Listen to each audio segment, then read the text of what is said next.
Tag the Discord.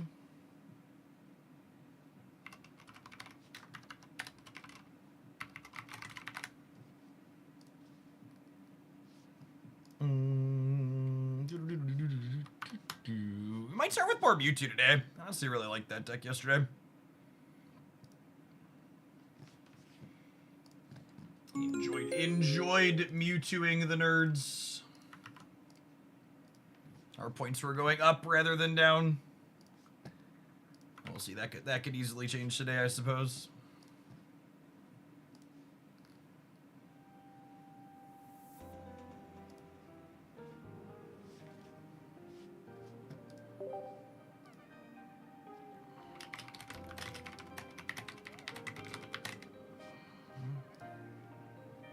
Squid Dynamite, thanks for the 5 months. I appreciate that. Welcome back.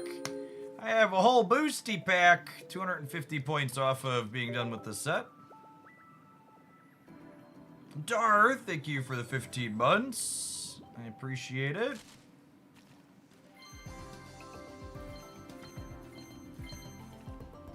Laurentis, might do some Decidueye today too. I think I want to start with Mewtwo again, but if that doesn't have the right vibe, might play my birds. I like the birds deck too. Yeah, I might do more Mimikyu as well. Mimikyu and Banette. I like a lot of the Psychic box decks. I think Tapu Lele is a very powerful, well-positioned card right now. There's a lot of fun supporting casts you can put around Tapu.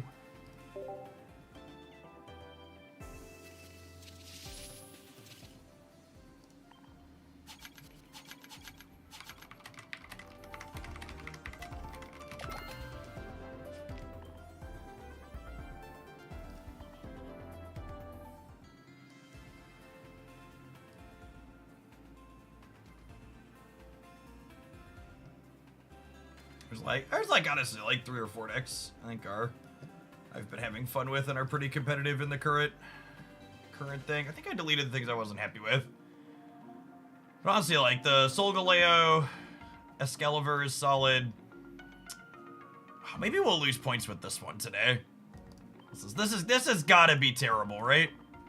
There's no way Cutie Fly is playable.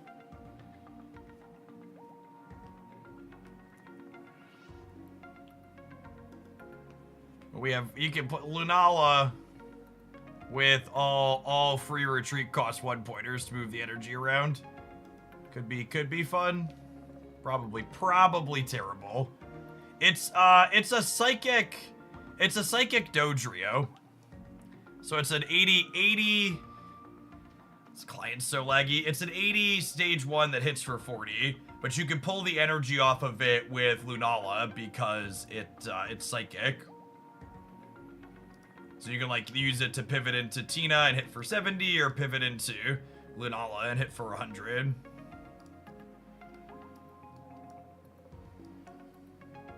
Yeah, honestly, just a ton of decks I like right now. So let's hop in. I'll start with Mewtwo because Mewtwo was fun yesterday.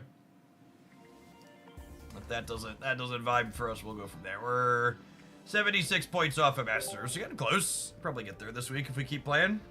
A little bit of good variance.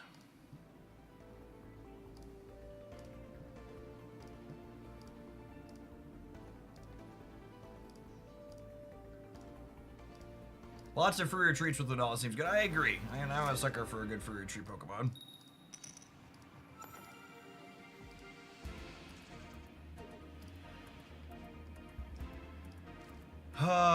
Fighting energy, we're going second. I think we lead Mewtwo against fighting energy.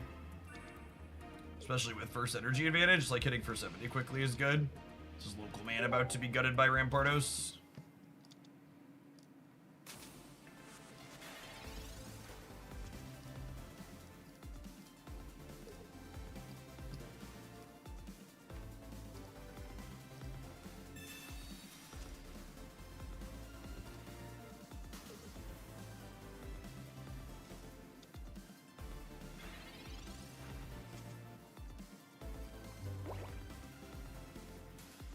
I think there's enough Mars and red card floating around that I am not playing. I guess the research is only putting me at 3 cards, so I'm gonna play a basic. Yeah, this is probably fine. Oh yeah, let's do that.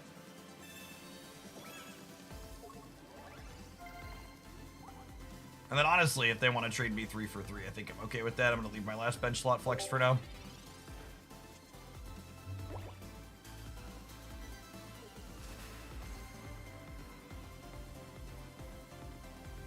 We are free from Enchantress and Shang-Chi here. That is accurate.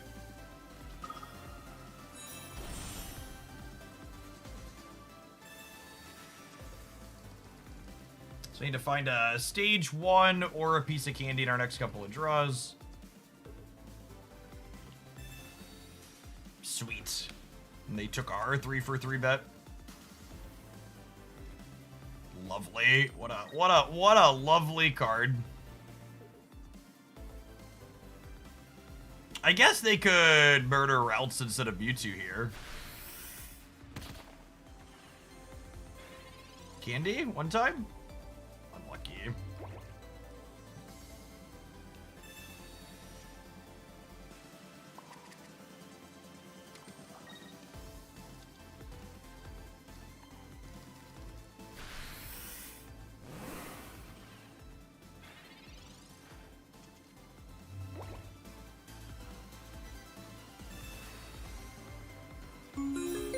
There's just not a whole lot you can do about games like this. Like, my opponent just, like, has 2 candies and 2 stage 2s, and I don't have my candy, and they have a Lily as well. This is one of those, I don't think any of our choices are going to matter type games. You're just going to get run out of it. Most decks get run out by a draw like this. Your opponent just high rolls you. Do I have any lines here? They're going to take a point on this, and then even if I hit candy and side drive this, they're going to hit me, and then they're going to hit me, so yeah, I think we're on the 0 router now. Like, honestly, I think even if we'd have hit our rare candy evolution, because they had both candies and a Lily, we were just dead. We would have needed to be able to kill the Garchomp this turn, and that's just not a possibility. Entopop, thank you for the quarter of a year. I appreciate the continued support. Welcome back.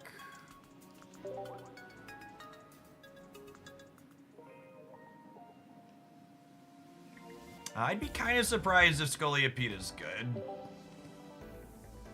Maybe we'll try that at some point after we reach Master and we dork around in the casual queue, but card does not strike me as having a stat line that's reasonable.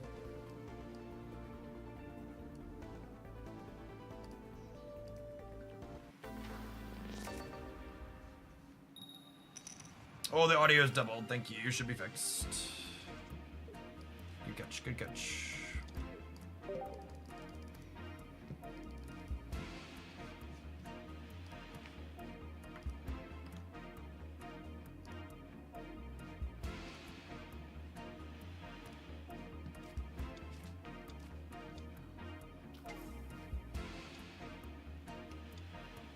How do you rate Garchomp at though? You know, I'm gonna sit down and do an updated Dex tier list tonight. I think Garchomp's somewhere at like the bottom of C or the bottom of B / top of C. I think it probably kind of depends on where I rate. It probably depends on where I rate some of the other things.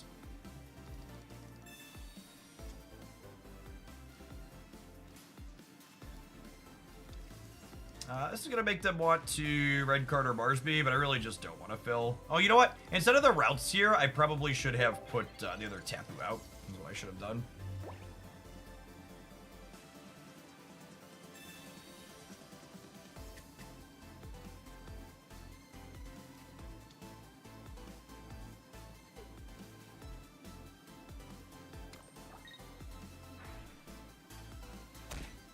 Carnivine one-shotting Rock Gibble feels pretty good. Yeah, I think at a minimum, the, what's it called, decks are supposed to be playing Dragon Gibble. Is there no S tier in your opinion? I think Darkrai Tina is absolutely S tier.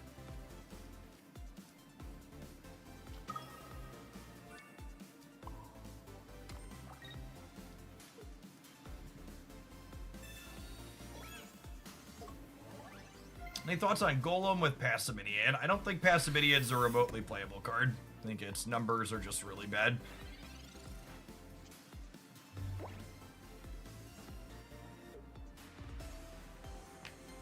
We find our candy next turn, which are a little bit better than 25% to do. We're in an okay spot. That would let me get Mewtwo charging and still attack with Tapu. However, if I can't get Tapu going this turn, we're going to be in a little bit of trouble, I think. Yeah. I guess they need Leaf, which they're not guaranteed to have.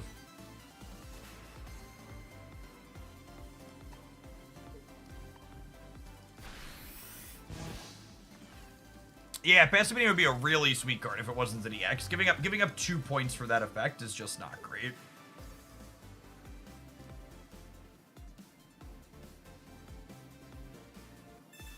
Man, they're playing Leaf. I think that means we're cooked.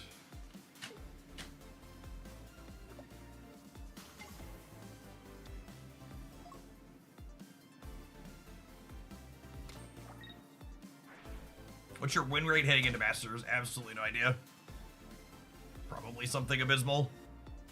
We play almost exclusively bad decks on this stream. If you're new here.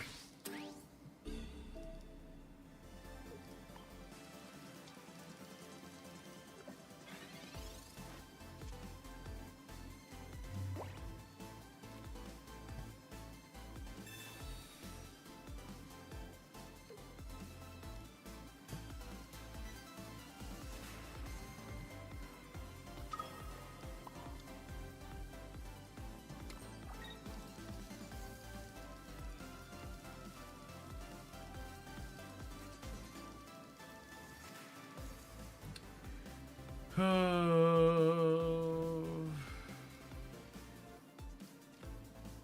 don't think it matters.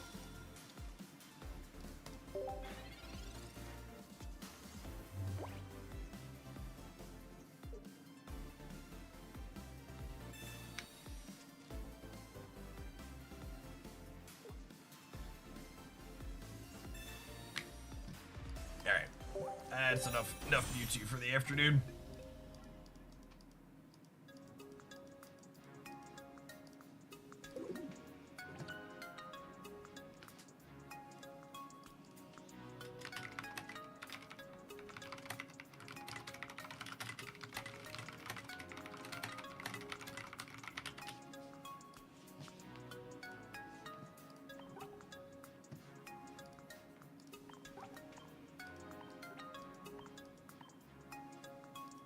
What deck would you use if you want to reach the top of the ladder as swiftly as possible? Darkrai and Tina is the best deck by a very wide margin, I would wager.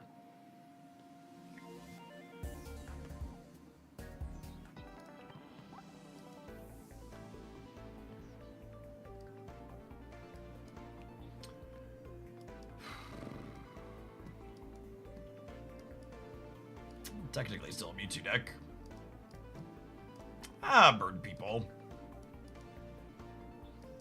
2 Capes, 2 Ericas, 1 Communication. Just refresh which utility cards we have. Let's Bird. If the Bird is bad, we'll play one of the Psychic Box decks.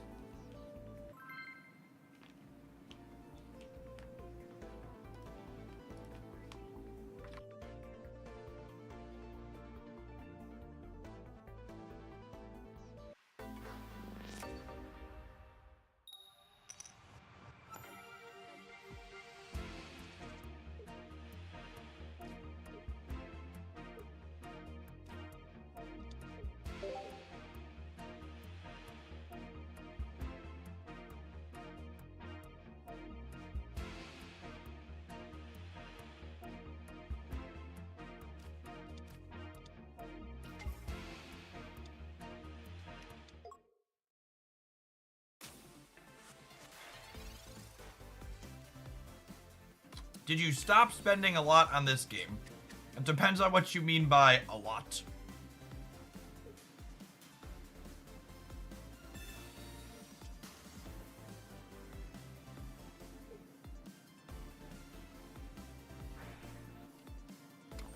If you mean that I stopped vomiting money just to chase endless cosmetics, absolutely. If you mean, am I practically free to play? No.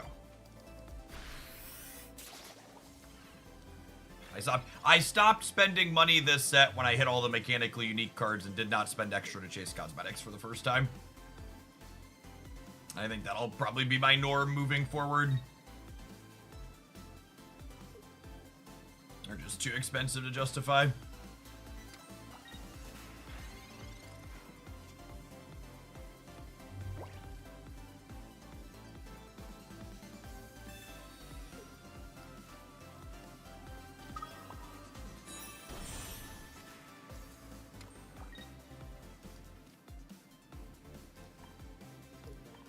This frog out.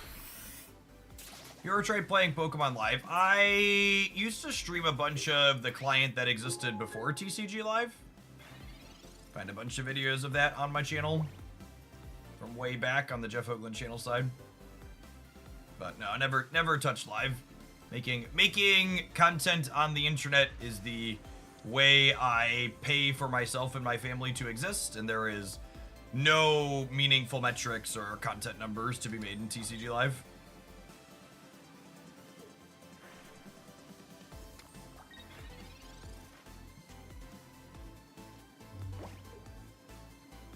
Do this up just in case. I'm really surprised they didn't retreat this Tina. They must have a bunch of healing in hand, yeah?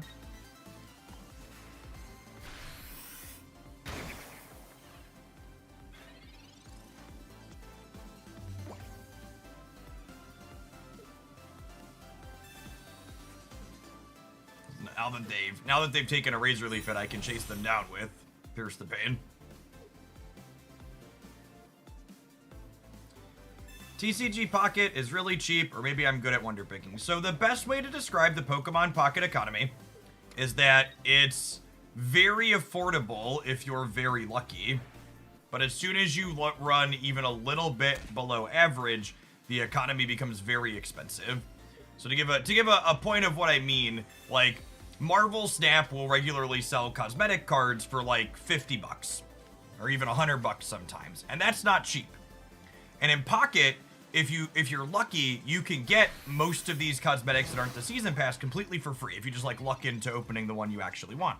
However, if you don't luck into opening them, it costs $200 to buy a 2-star, or it costs over 400 USD to buy a Crown Rare outright if you're not opening them.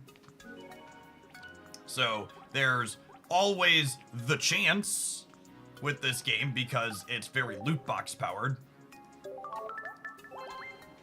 But if you're not opening exactly what you want, it's really expensive. Yeah, and in Snap, the cosmetic also gives you account progression.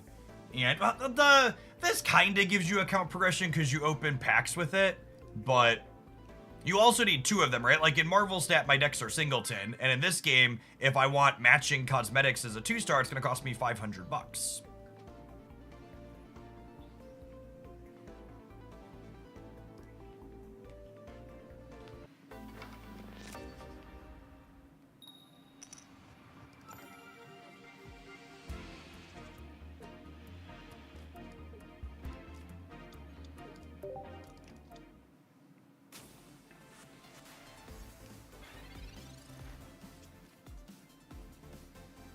Compared to other card games I've played, Pocket is above average for free-to-play friendly and can't say the same for cosmetics. It's actually below average for... It's just the annoying part about the economy in this game is literally, it's high variance. If you're rolling exactly the statistical average, Pokemon Pocket's economy is super reasonable for cosmetics, and it's super reasonable for free-to-play. However, as soon as you're even a little bit on the lower side of the bell curve, it becomes absolutely abysmally untenable for most reasonable people. And the longer you play, the more likely you are to eventually hit one of those points where you hit the bad luck, right? If you won the lottery, would you stop making content or would you continue for fun? I would absolutely be live streaming somewhere between, I don't know, 5 and 20 hours a week, depending on the given week, if I was financially well off. I would stop making all edited YouTube content because I find making edited YouTube content really tedious and annoying. And the way you have to be manipulative on that platform feels very gross to me personally, to be successful. But I enjoy playing games. I enjoy having an audience, and I would be here broadcasting even if I didn't need the money, but I wouldn't be here the 40, 50, 60 hours a week that I am now. Percival Wright, thank you for the 22 months. Appreciate the primer.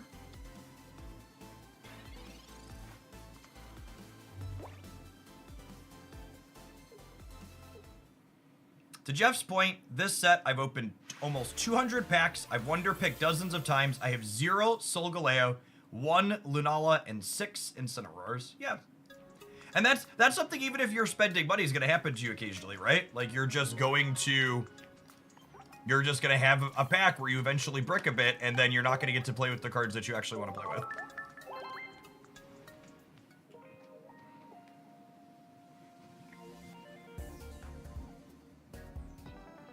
Alright, I'm going to throw the Mantis Bird up on the stream. We've got a 2-win streak with it to start the set. We need to take a brief pause for the cause to let some adverts roll. Appreciate everybody hanging out here this afternoon for some Pocket Monsters. Don't go anywhere.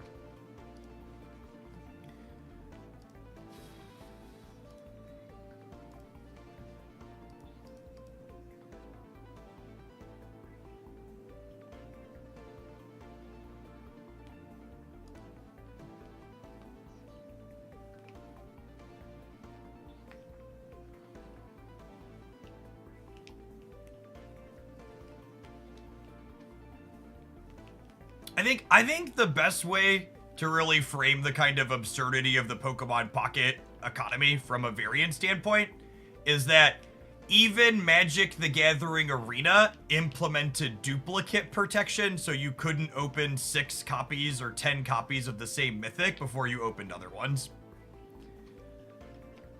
Like, when you look at your economic system and you're like, even Wizards of the Coast was slightly more generous here. It's like, they're not exactly known for their benevolence, yeah.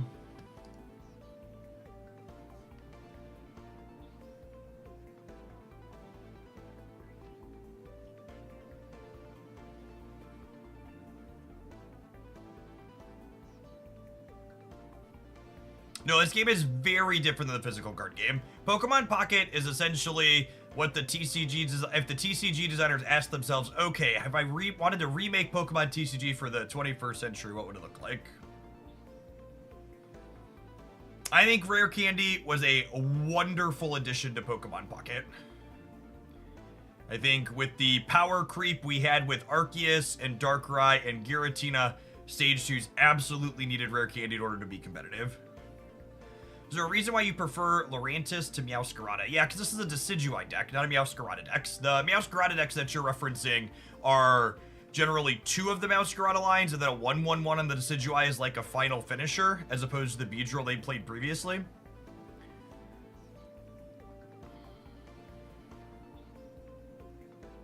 I want to play a Decidueye deck, not a Meowscarada deck.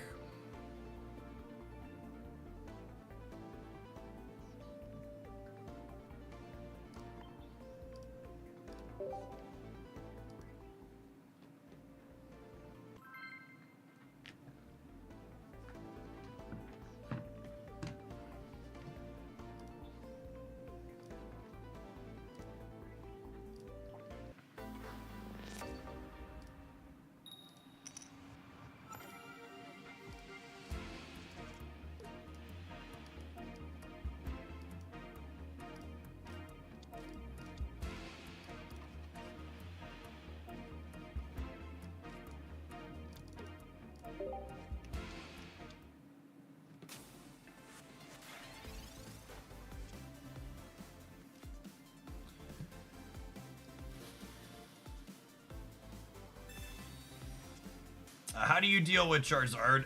Kill them before they evolve. And when they evolve really quickly, you die and go to the next game.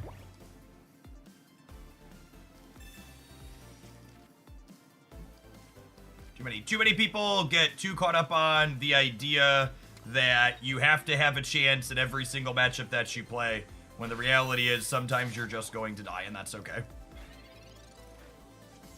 Especially when you're playing, like, you know, this, which is like a B tier deck if we're being generous, probably closer to C tier. It's okay to just like have a bad matchup.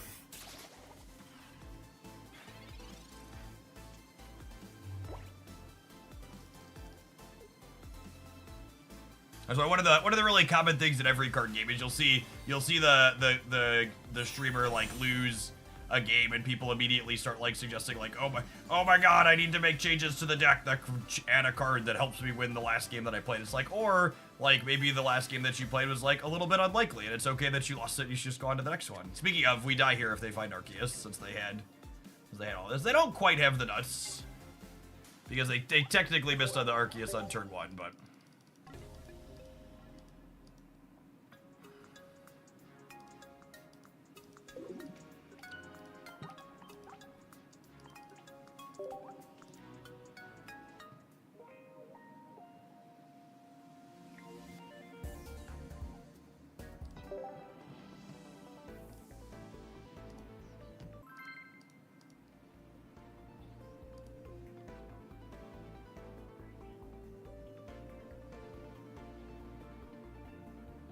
Honestly, I'd much rather have a neutral matchup with everything rather than have some positive and some negative ones. Yes, lots of sweaty gamers feel that way because they can't emotionally detach and move on to the next one. Which is why the advice I'm giving is very good. That it's okay to have a bad matchup and you should just accept that sometimes they're gonna get you. Because guess what? Even when you're playing a deck that's statistically mostly even matchups, some amount of the time your opponent's just gonna like draw double rare candy and like run you out of the game anyways.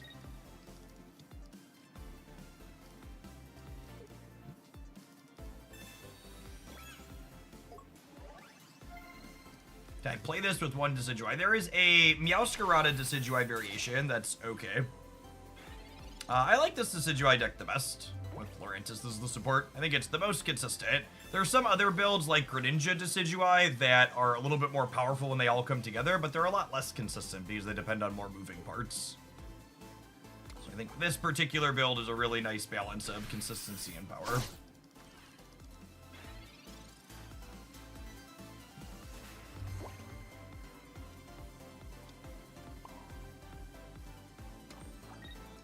Would you rather have first energy advantage or type advantage? It really depends on the deck. There's a number of decks where first energy advantage is a lot less important.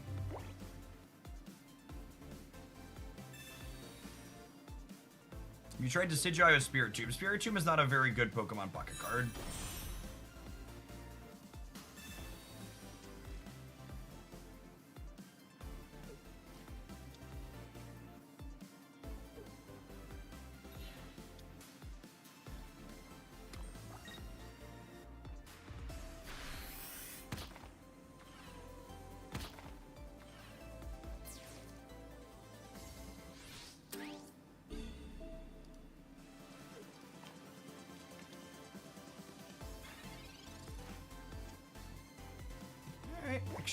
Extra Fomantis here means that we don't die to we don't lose this to a Sabrina, which is nice. You get to Petal Blizzard, which with weakness puts this down to 50, so these trade if they attack and don't have a Lily.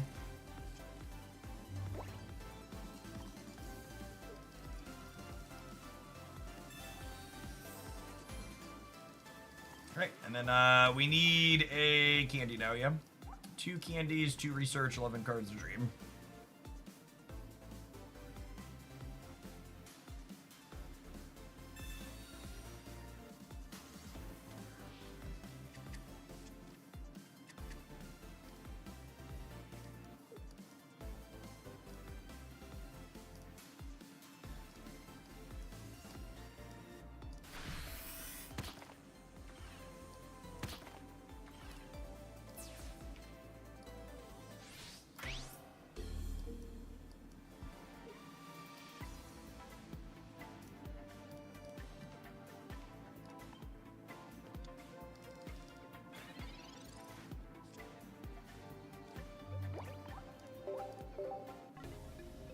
Easy come, easy go.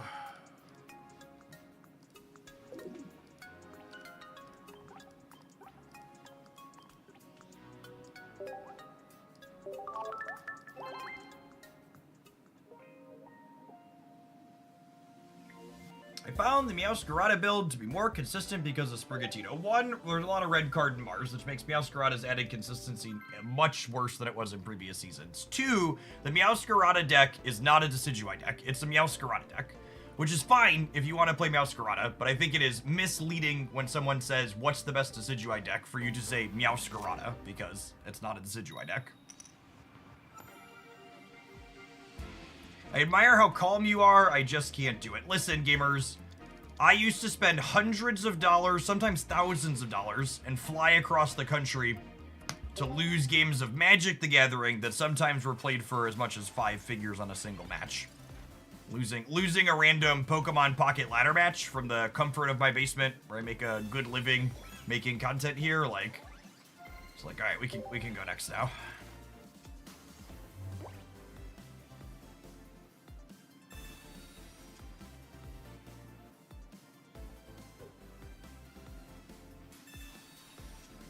At least I'm not in Richmond.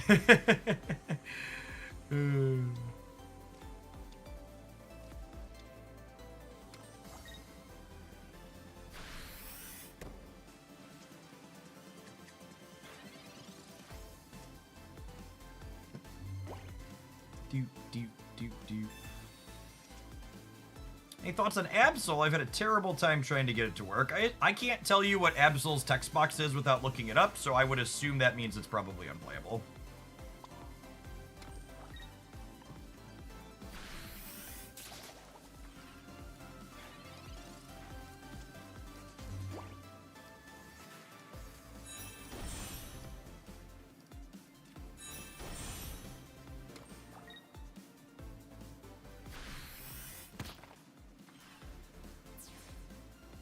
Oh, that is how that works.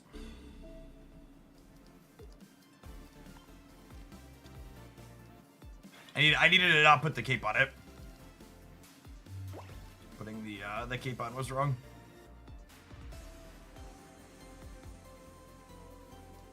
If I wouldn't have put the cape on it, they wouldn't have killed us. It would have been 60 to 60. Are there any tips you would advise with this deck? I would recommend being lucky, and in worst case, not being unlucky.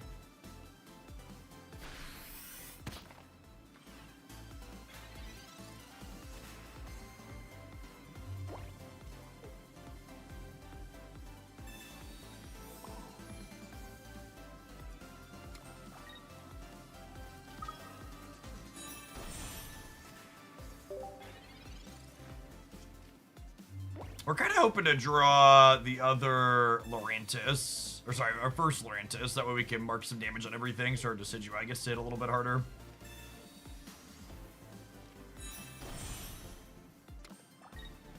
I don't know, and again, just to set the expectations to reasonable, I don't think any of these Decidueye decks are super competitive. Like, I think what I do, my upcoming tier list roundup here, this is going to be shoved solidly into C tier is the plan. Like this here, right? Like, I don't know how we ever win from here. I guess I can spin my tires for one more turn, but it doesn't really accomplish anything. I can put Decidueye up and clear this, but the Rampardos is hitting me and it's still living through the attack. And they get the 2 points. We played with Poliwrath. Poliwrath is not a competitive Pokemon pocket card. Played with it forever ago in Genetic Apex when we ran out of things to explore, but Decidueye B tier. Nah, I think I'd put these variations of this card into C at absolute best. I think you've got Dark Tina in S, and then the other suspects from the meta report that show up consistently somewhere in A, and then things that aren't in the meta report are definitely like B, C, or below.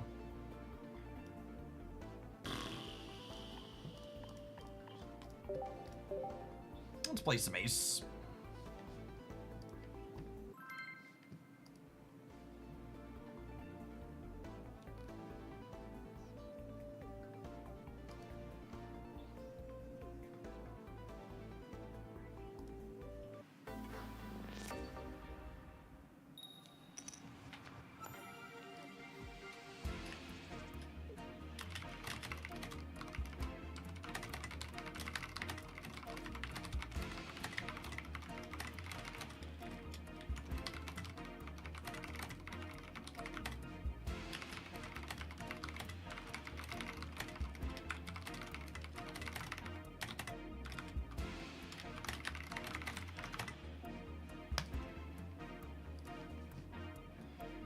What kind of energy they have? Dark. We have first energy advantage. They have first energy advantage.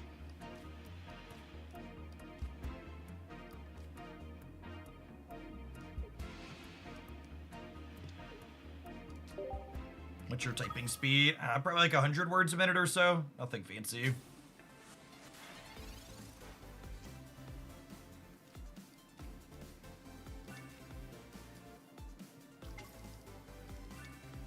I'm really not looking for other terrible decks to play, Matt. I've got my own vat of terrible decks to play.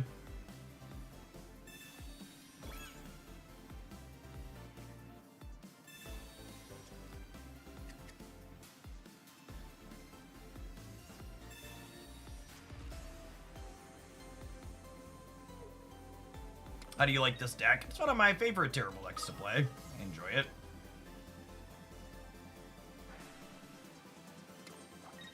Ooh, putting both their energy on the lead one here is real good for us with this, ooh, do I just Guzma them now? Now, I think I Sabrina to give them a chance to play more tools. So I can hit this while it's on their bench. A Muck deck one. We played a bunch of Muck on the first day of this expansion because it was one of the EXs I opened and we were running out of ideas during the long stream and it's just not good. Real schmedium.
Oh.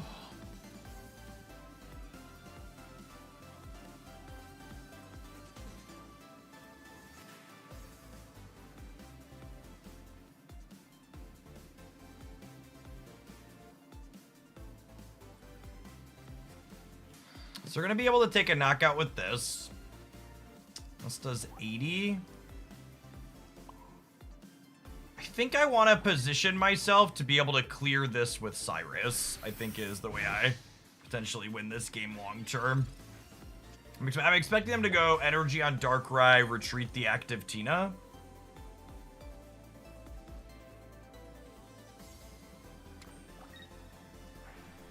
But I suppose if they take that line, they don't have an attacker after I clear the Darkrai, right? Because they don't have any psychic energy. So they might put another energy on here to threaten to attack with this next turn.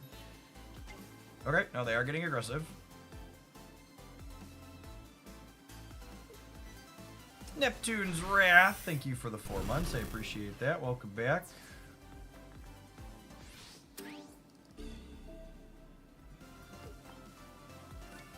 So, Arcorio here does 80.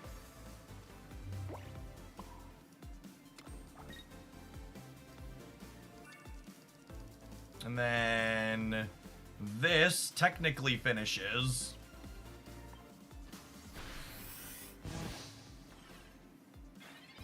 If they have a potion or another Pokemon Center Lady though, they can stay alive.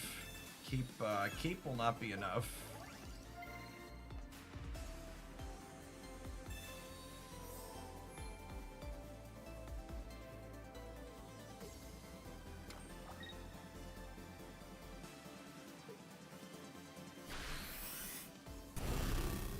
I think we're just dead, yeah.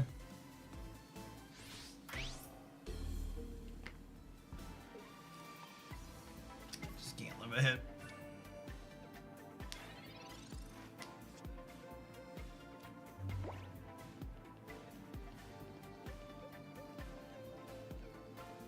Yeah, my Tapu hit was wrong. I should have correctly identified that they were gonna. I kind of knew, I talked about it before they put it up. I mentioned I wanted to be able to Cyrus to clear the back Tina, but I should have put one Tapu hit onto their Darkrai that they were building, so that way they couldn't take the line that they took. Are there any good decks with Incineroar as the main attacker? Incineroar with Turtonators put up a couple of results. Do you have a way to clear Oricorio? I think the big thing that's important to do with Incineroar is make sure you're playing Rocky Helmet and or the Poison Barb, so that we can kind of churn through Oricorios with burn plus recoil damage.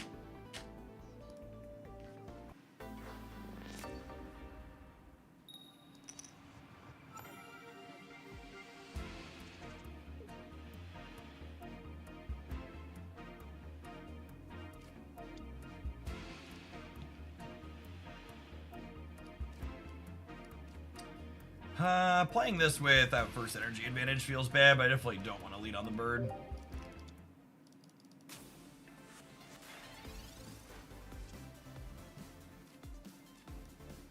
I will be absolutely shocked if we get any minor upgrades or quality of life improvements to this application's ranked mode before 3 or 4 seasons are gone, based on how slow they've been to respond to the deck editor and other things.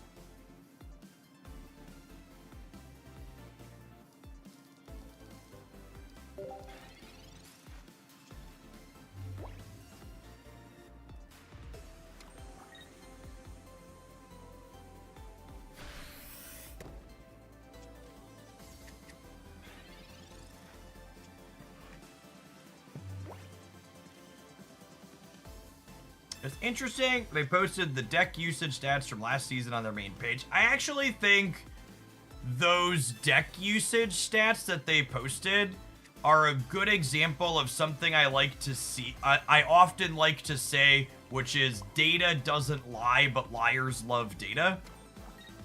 And it's another way to say, while I believe that the stats that they posted are wholly accurate for what people have been playing on their ladder overall, showcasing the entirety of the ladder as opposed to just Masters or just Ultra Ball and Masters or something like that. Because, like, you saw the stats, they had like 7% Dark Tina play rate, which I'm sure when you're looking at everyone, most of the people who aren't trying very hard, like, most people probably aren't getting past Great Ball, and they're just playing with cards that they own, which wholly skews the stats, right?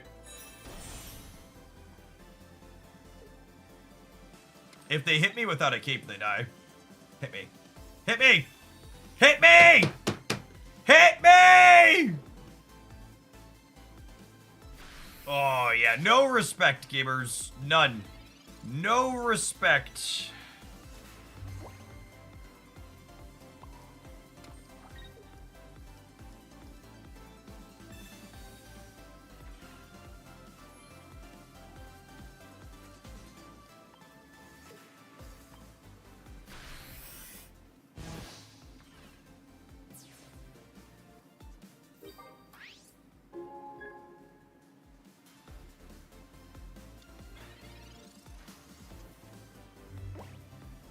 Classic 80-point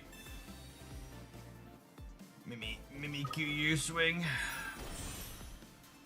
Really sad I lost both my keeps there now, because now we don't survive Razor Leaf, but we will at least get to set up 40 damage on here, so if we draw a second ace, we're in an okay spot.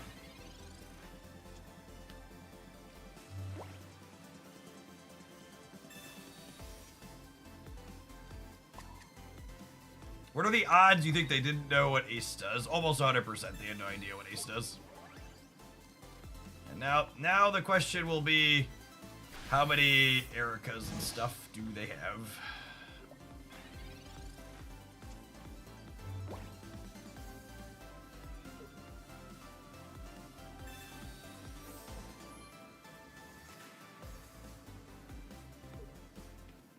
That's my favorite set so far.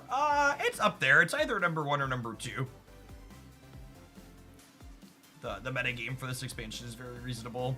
We're ready to draw our second ace here to beat the Erica, and we're probably just cooked if they have another one, just because they had the Guzma to clear my capes out.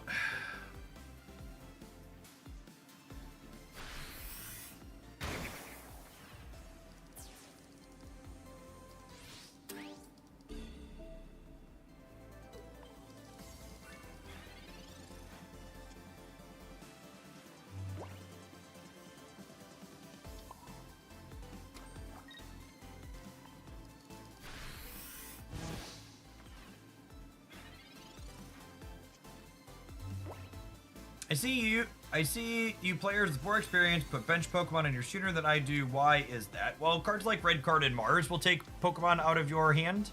And then, yeah, there's other considerations, like Sabrina and Cyrus in certain spots. Speaking of... Technically, that was beneficial for me because it gives me a redraw towards Ace, but... honey. No. That's not how that works, gamer. Oricorio sees you shoot my bench. Still not having any of it. Bilbo, thank you for the 21 months. I appreciate that. Welcome back. Good afternoon.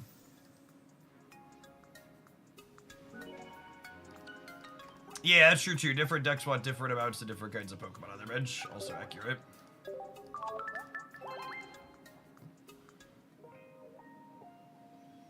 That's my favorite deck of the set so far. Yes.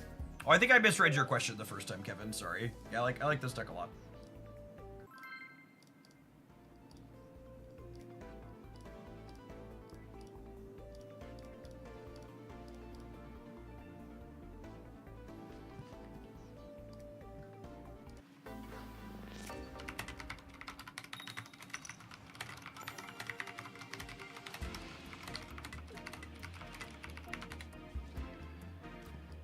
It would be really nice if we could stop going first.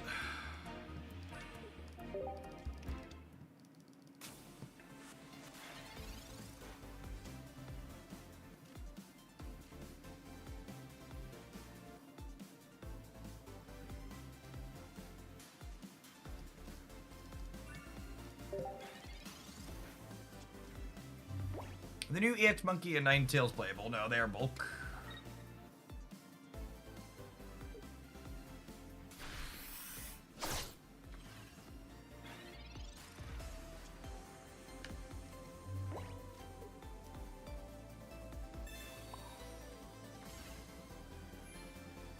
I'm doing this now because otherwise we die too. Oh my goodness! Oh my goodness, I missed lethal! Oh my goodness, I missed lethal! Oh no! Oh no, I had the X speed! Oh no! Oh, I'm so dumb. That would have been such a sweet play too.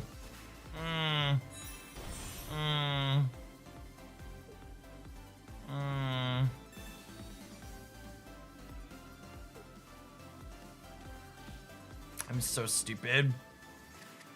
What's the role of Farfetch in this deck? Literally just missed winning the game with Farfetch X speed, and Twitch chatter asks, what's the point? What's the point? Respect the duck. Farfetched is the, Farfetch is the Luke Cage of this game. It's the card gamers always ask, why are we playing it? Because they have no respect. Look at how lucky we are, chat. I mean skilled. Obviously very skilled. Nothing to do with luck.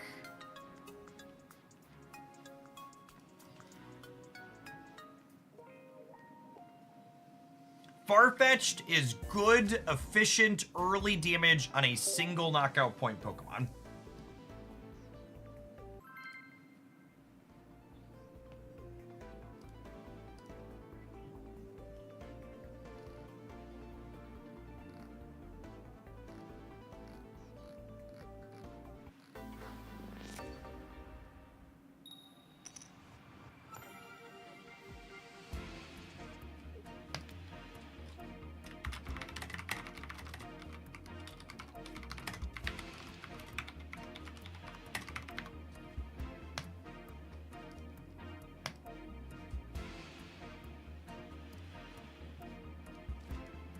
It's really funny to me how certain types of people, you can tell how they're going to behave. Someone commented on the highlight of this deck this morning with their comment being, this deck could never beat Charizard, derpa derpa derpa der. And then someone else pointed out, like, he played against Charizard, it's the second match in the highlight. And then the person comes back to double down with, well, the Charizard person he played against is bad. It's like, ah, yes. Please continue to justify and dig your heels in. Which, For reference, it's actually hilarious that you could type the words, how does the Tapu Lele deck, the double Tapu Lele deck, beat the deck that attacks with the 5 energy attacker? Because frankly, it's a mystery. We'll never be able to figure out how the deck with the 1 energy deal 100 could possibly ever beat Charizard EX.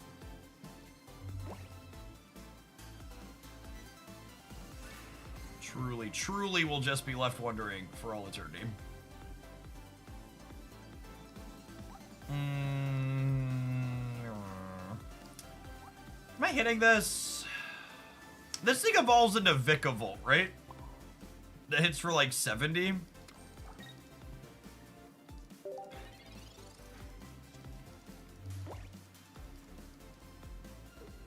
I think I just energy up the Mimikyu here.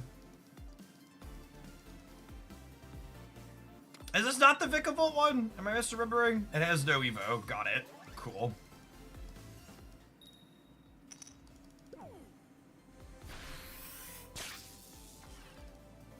Tender, thank you for the entire year. Appreciate the 2 months. Welcome back.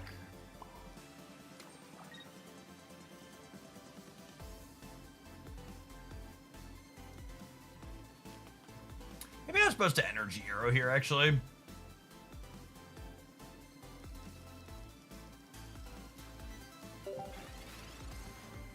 I think I just let this die and then use the Oricorio.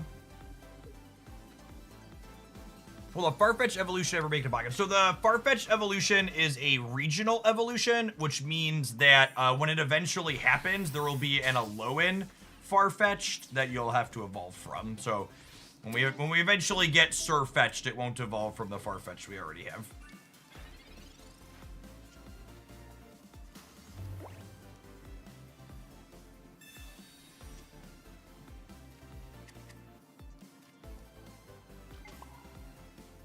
Maybe it will look at Pikachu. So there's not an Alolan Pikachu that Alolan Galarian, not Alolan. Yeah, sure.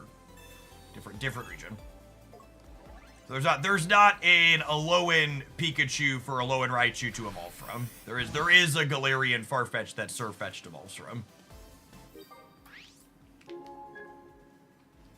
my understanding is they keep that consistent in the paper card game, so I would assume it'll be consistent here.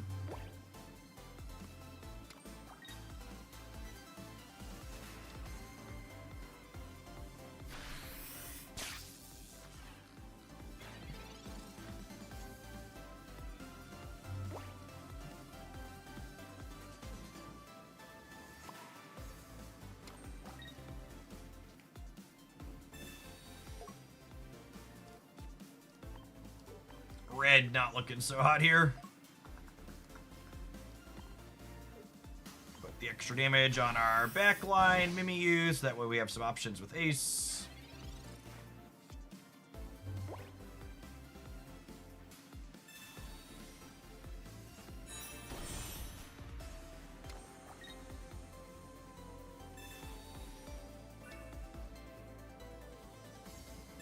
I think we're dead.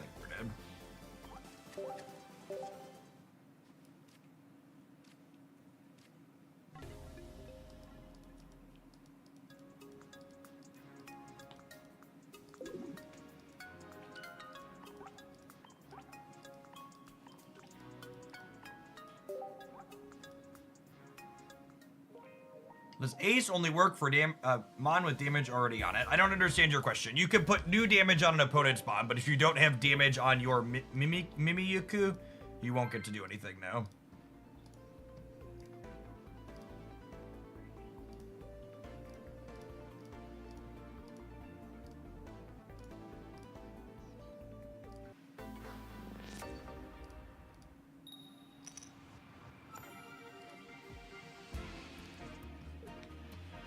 We're going second. That's exciting. Mimi is fun when going second. I'll play out 2 bench Pokemon, so that way if they red card or Mars us, we're up cards.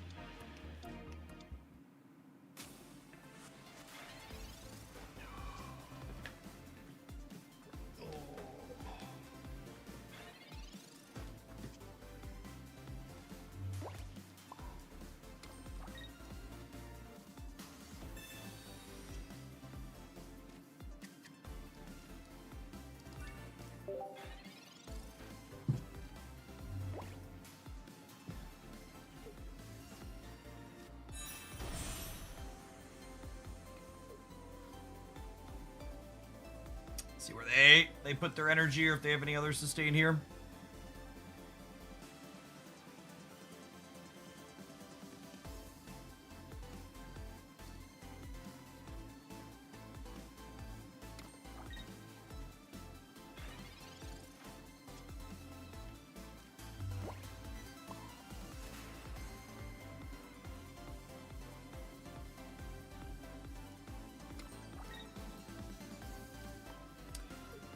All right, so we'll take our knockout here, I suppose.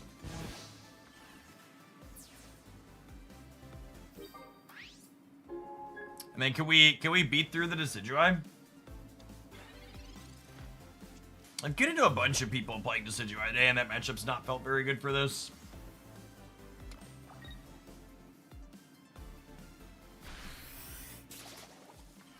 Well, I just ain't got it. Cool.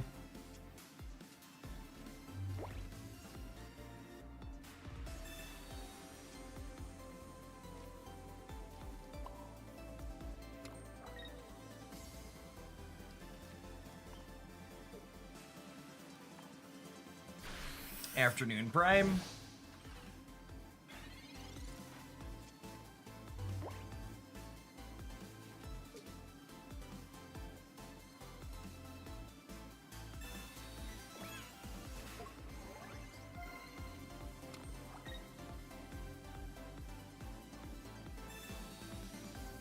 I mean, my hand was pretty bad, so thanks. This is much better.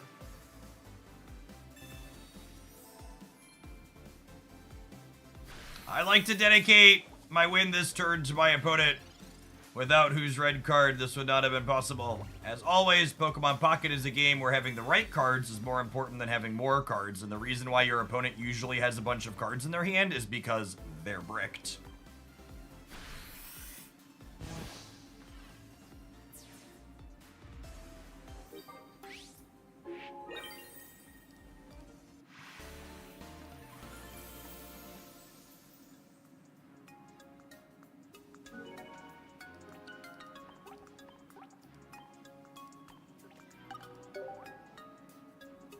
Is there any real reason to go for top 10k or higher rank in this game? I mean, there's no reason to climb the ranked ladder at all, really. If you spend hundreds of hours to finish rank 1 in this game, you will still get less than 10 USD worth of booster packs. The only reason to climb the ladder in this game, or basically any of these games, is because you find the experience of playing the game fun. If your goal to play these types of modes is to get free in-game stuff, if you're not finding it fun, you're better off just like picking up a side gig and spending a little bit of money on the game instead. You should only ever be chasing in these games if the experience of the chase is fun for you.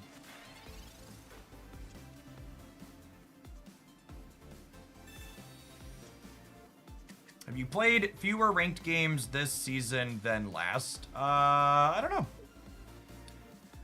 I mean, I'm sure I'll end up playing less total ranked games this season, because I assume getting to the top ranked is going to take me less time, since I'm starting from Ultra 1 or Ultra 3 instead of the bottom of it.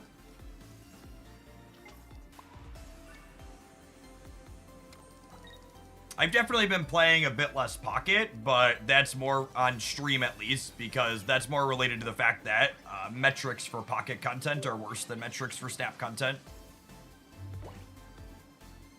But really, with that being the case, it's a testament that I enjoy the game at all, that I'm playing the game and still making time for it, even though the numbers are worse and I could be making more money doing something else. I think Pocket's core gameplay loop is very reasonable, and I enjoy it on average. Like any card game, it's not always perfect, but it's got way more good than bad, I think.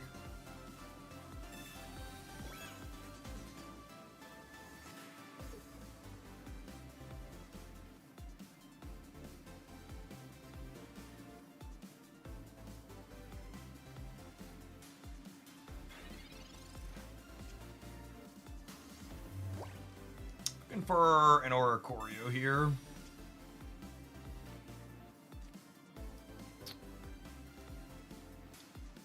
Those aren't terrible. They each get me some extra damages.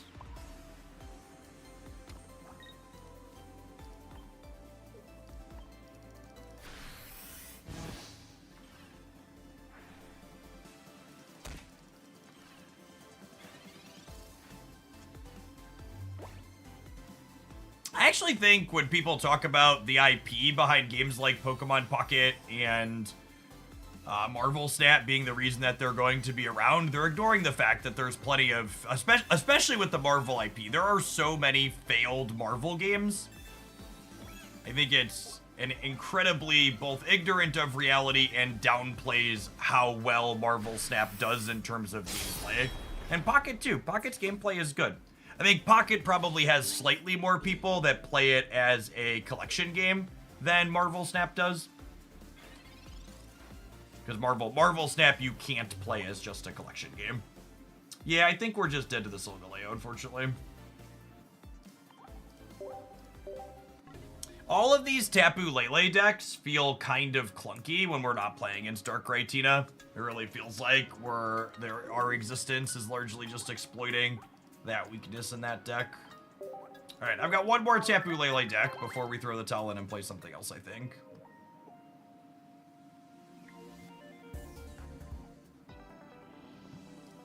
Let's do some Banette, huh? I need to run and grab some lunch. We're going to take an ad break. When we get back, we're going to play some of this. Appreciate everybody hanging out this afternoon. Don't go anywhere.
I think describing Marvel Snap's missions as chore-like is 100% accurate, a very reasonable reason to not play the game. I think after their latest economy rework, their economy is absolutely better than Pokemon Pocket, and it's not particularly close. I think you could even make the argument before their rework they were better, even though they had a little bit more FOMO, but afterwards it's no contest.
What's for lunch? Hummus and vegetables and some fresh nuts.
What do we think of Sabrina next turn?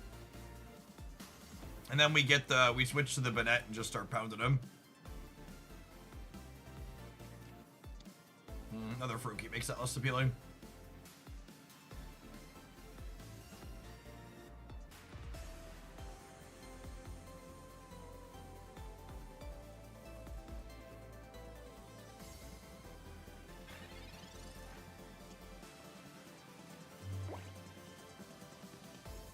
They just didn't attach an energy to their Giratina. That's so funny.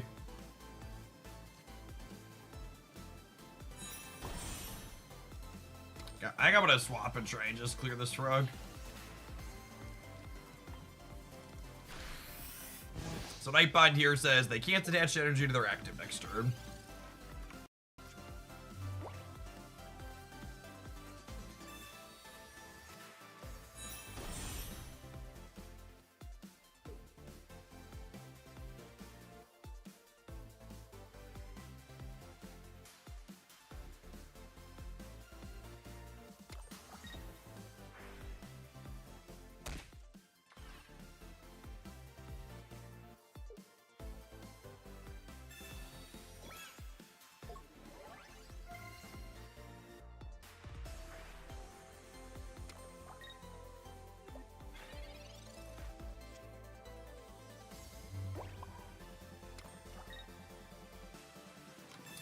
Is such a rude card.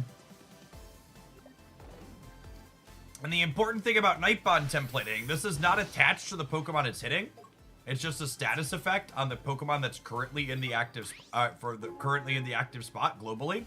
So if they put like Darkrai up, they still can't attach energy.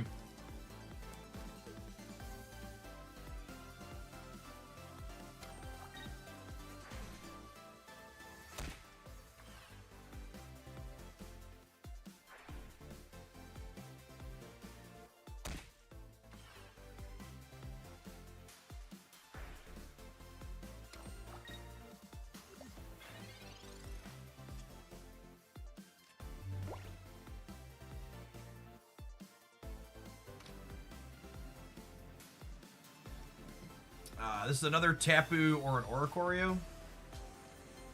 Or a duck. I forgot we had a duck too.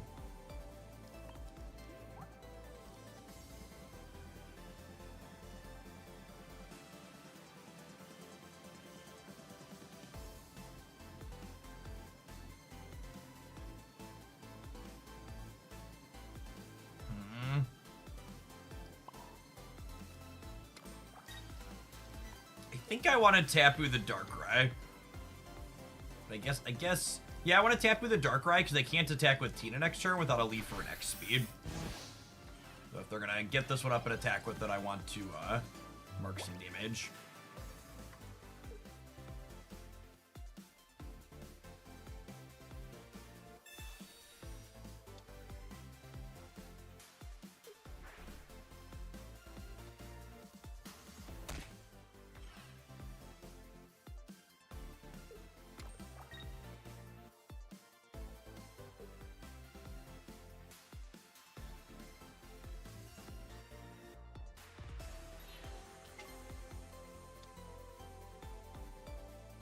That is weird, right?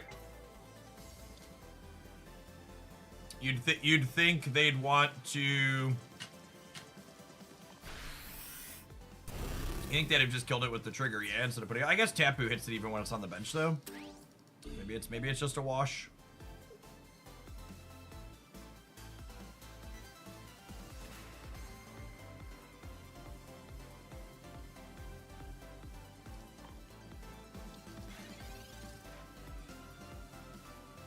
Second Tapu's definitely the best draw on the deck there.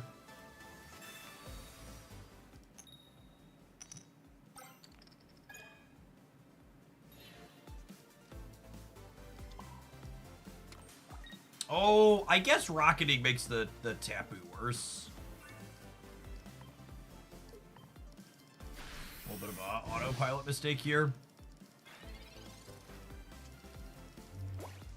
Does that lose me the game? I think that loses me the game, yeah. Because they could retreat it without healing. Oh, if they have Cyrus, it just doesn't matter. Yeah, it doesn't matter. Cool.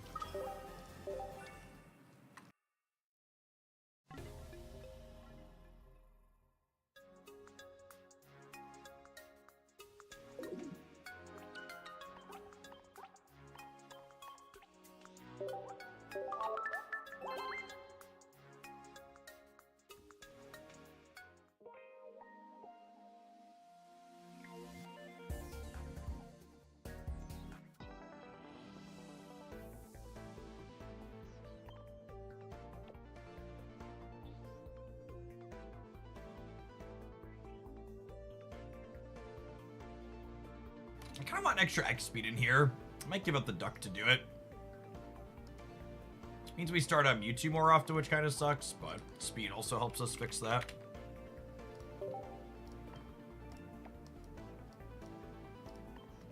I mean, that maneuverability on Tapu and Banette has a lot of value, I think.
There could be an argument for getting Tapu poking this right away, but I think this is fine. I mean, I kind of like the X speed, but getting a redrop my evolution sounds great here. Thanks, opponent. Appreciate you. Oh, and I still have the X speed. That's lovely. Cool. Appreciate it.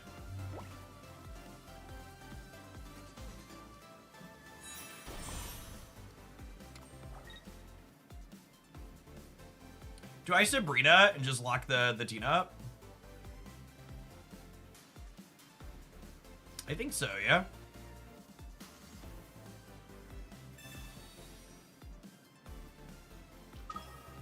They can retreat it, obviously, but then they're down their psychic energy.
Any consideration for sniping the back Fergie here? I don't think so.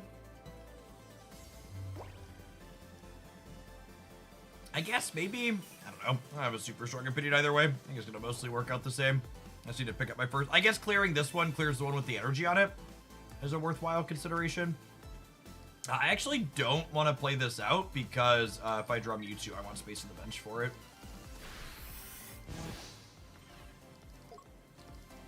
Hiding the second Tapu could also have value. I already threw one copy of Mars.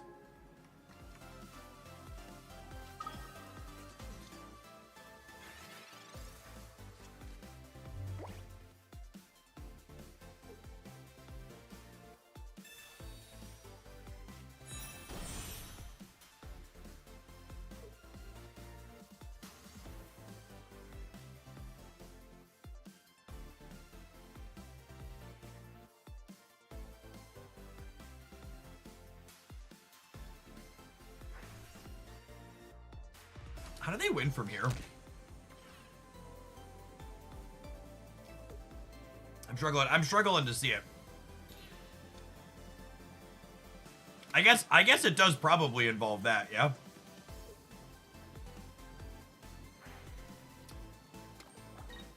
Oh, they're not attacking me this turn?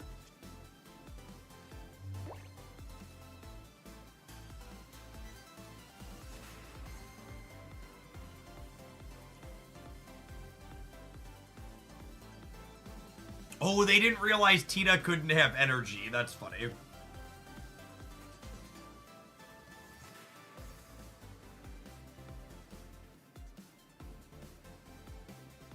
Do I just put 60 on the Tina here?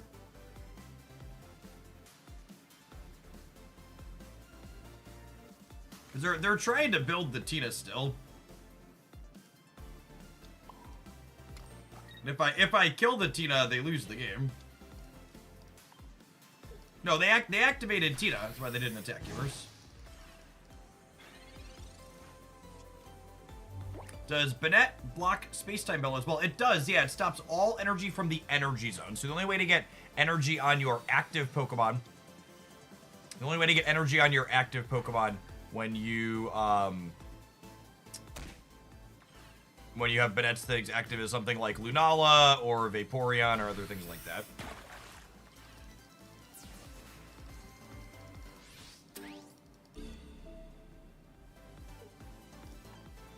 Alright, I assume they're just not beating Tapus on the Tina here at this point, yeah? Yeah. Yeah, Banette really threw a wrench in their plan. They were not realizing the interactions with that card, and it cost them.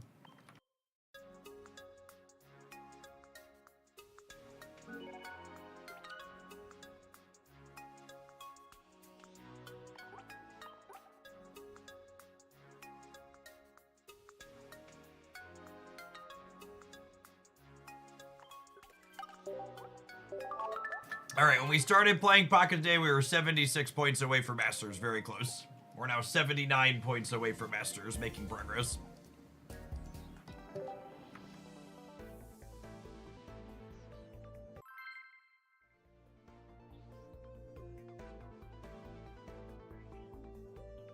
Yes, Banette blocks things like Stoke and Misty and Tina. It's a very, very reasonable card.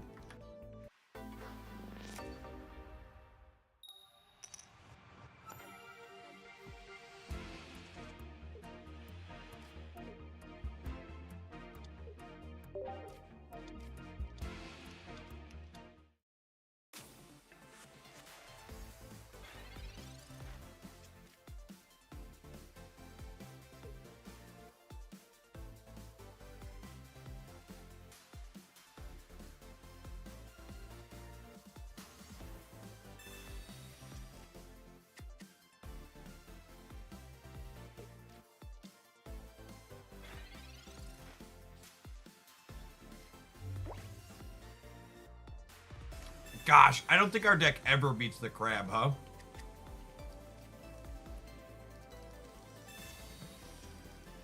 It's just so energy efficient. Maybe they just don't draw it, but I think if they have their card here, we're mostly cooked.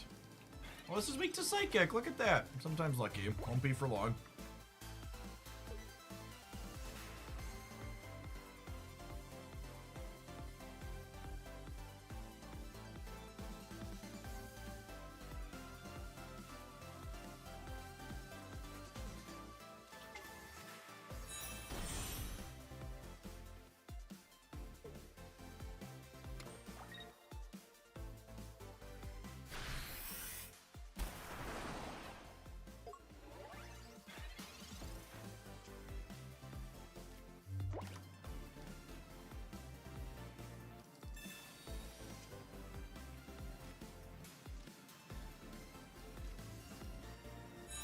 Okay. I'm saying there's a chance. I'm saying there's a chance. Coin flip to win it. I believe. I believe.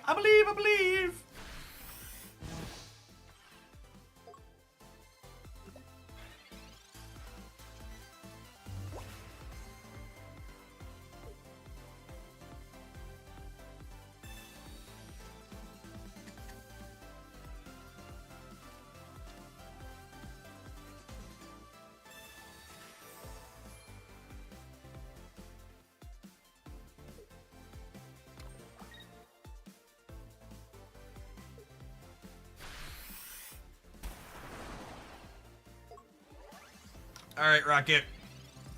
50% of the time, it works every time, gamers.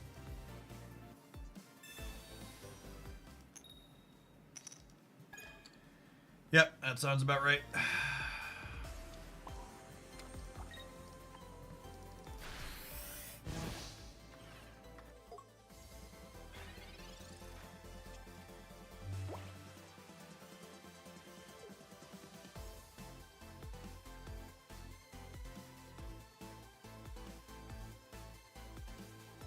That hummus, what's your favorite kind? It is. I really like, this is lemon something. Yes, lemon hummus. And then my other favorite is, my other favorite past the lemon is a, my brain is mush. Jalapeno honey. My top two.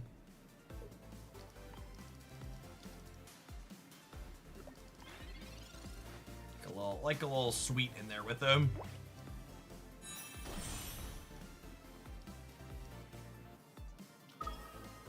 I mean, technically Mewtwo is clearing the crab. If they brick on their other evolutions for forever, we might be okay here.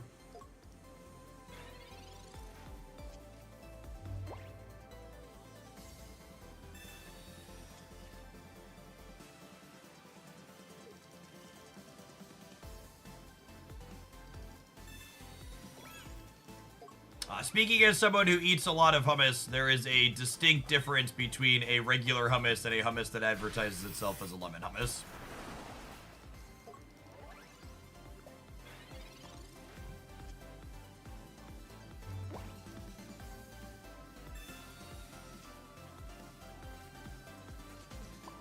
Second rocket's a little bit too late here.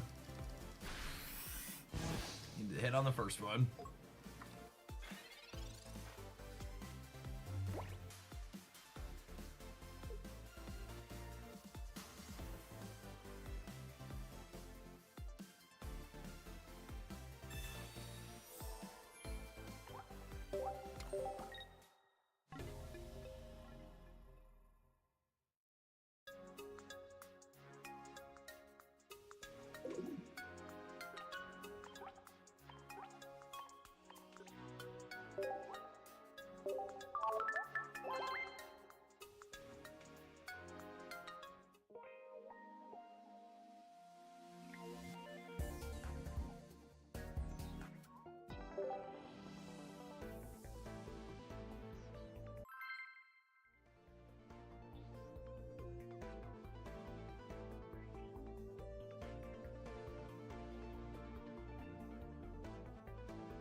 Why did I concede?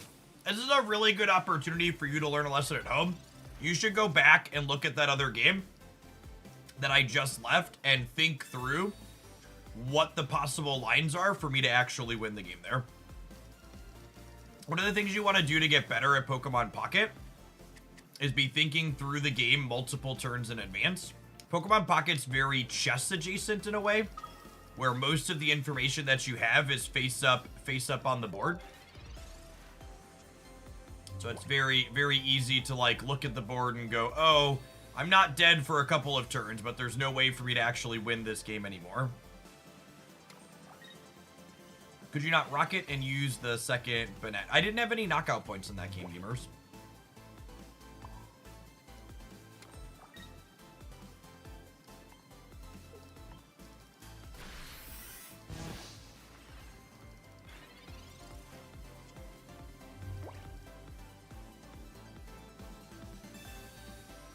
Glad I kept the cape. My hand wasn't very good.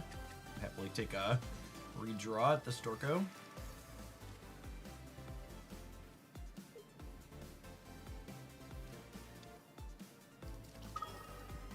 They had another crab on their bench, keepers. They had another crab on their bench, and I had a 30 HP Banette on my bench, and there were 5 cards left in their deck, and they were bound to have Greninja or Rare Candy eventually.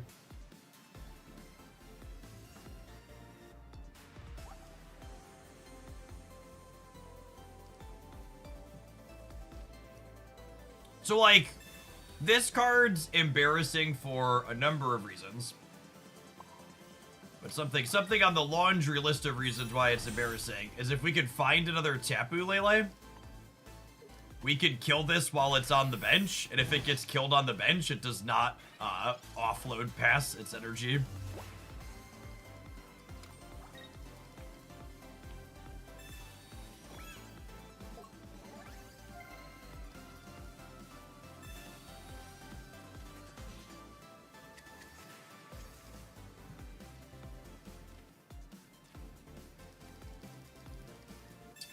Their Iotos have been very good for us.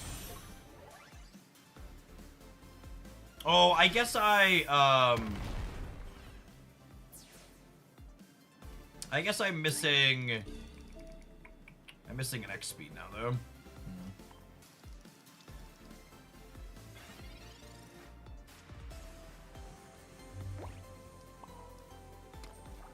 That's fine. I can run the line back next turn, yeah. We're probably locking in whatever they're putting up.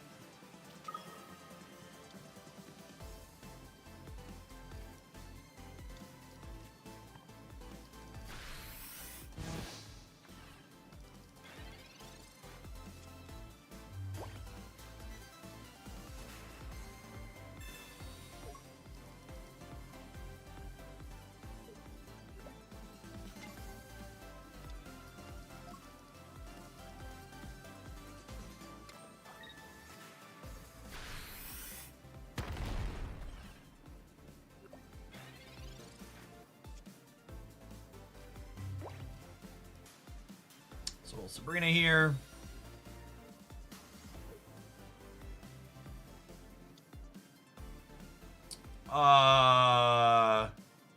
With that switch, I just do this now, yeah?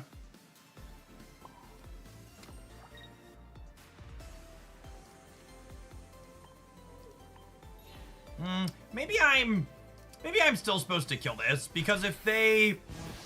I suppose if they have another leaf... They have another leaf, it's bad for me.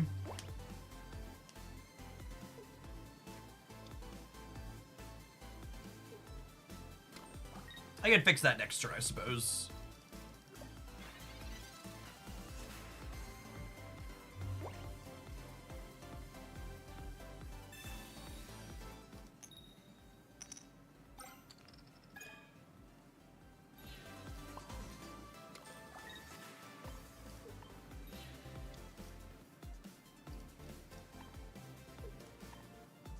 And again, because Passimidian is actually wholly, fully stone cold unplayable, it does not off-pass its energy when it dies on the bench for some reason. Truly, truly baffling templating. Like, this card would not be remotely too powerful if it was allowed to off-pass from the bench. It just, for some reason, it just doesn't get to. Okay, and then, unless they have Leaf and X speed, the Tyranitar is literally just held hostage by the Banette and they can no longer run the game. They'll kick their capes off for just like extra rude good measure.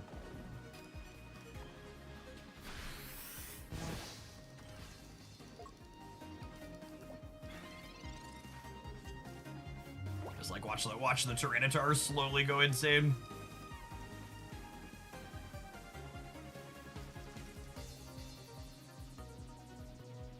Alright, Elvin, thank you for the 2/3 of a year. I appreciate that. Welcome back.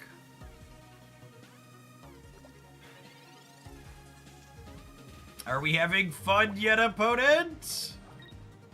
Oh wait, honey, I can just murder your baby now.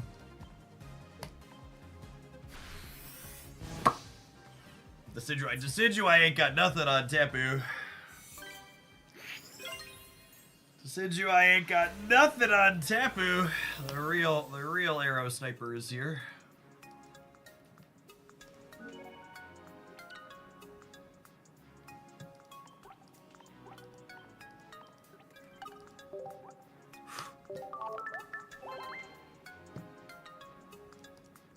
After 90 minutes of hard work, we can successfully say we're right back where we started. Excellent. I believe the Banette box is going to pull us all the way up.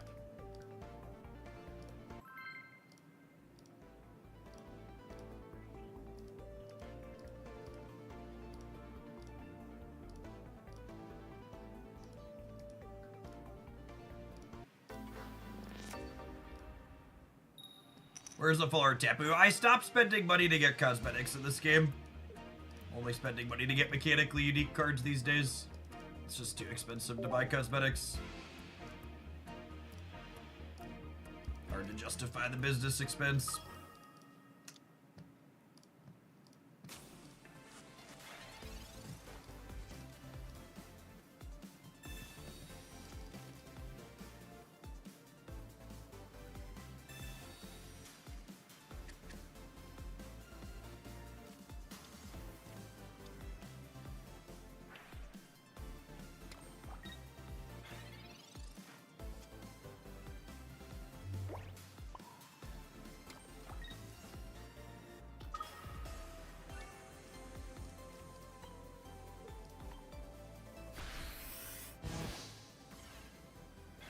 It's a shame we're missing a baby Banette.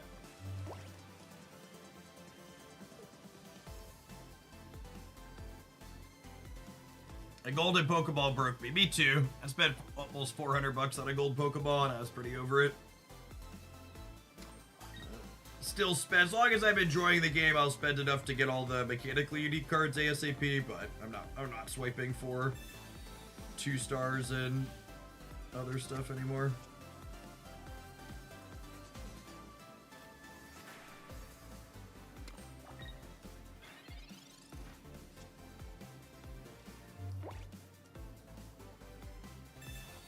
The money you spend on Pokemon Pocket be written off on your taxes. I mean, it's a business expense, but something being a business expense doesn't make it free.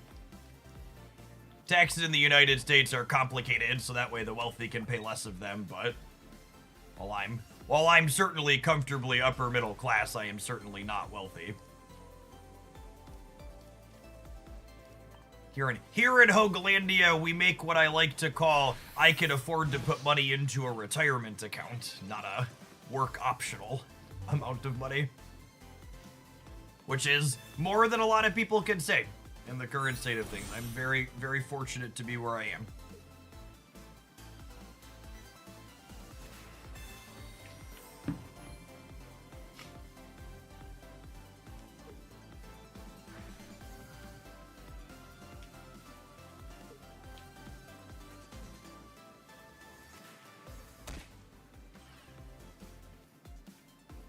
Gearing up for some Cyrus action here, maybe? Not exactly generational wealth. Nope. Both of my parents will be very lucky if they can retire before they die. Hoping to do marginally better than them.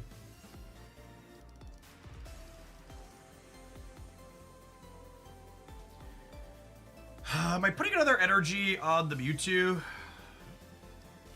Maybe.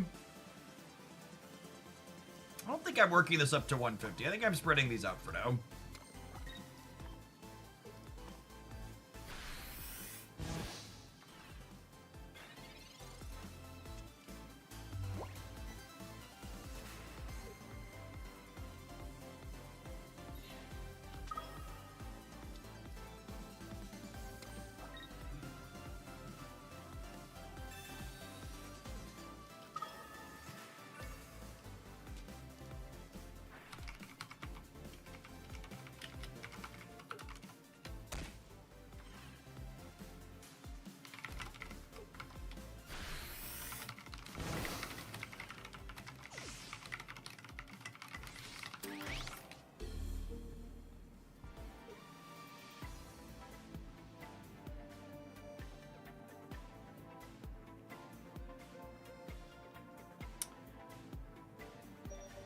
Is it too cheeky to put this up and then retreat it so they can't hit it with Tapu?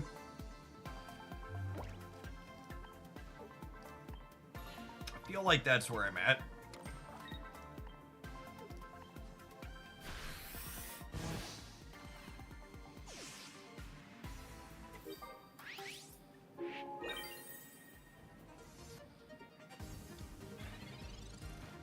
They're gonna hit it with the ninja anyways, no? Yeah, but taking 20 per turn is half as much as taking 40 per turn.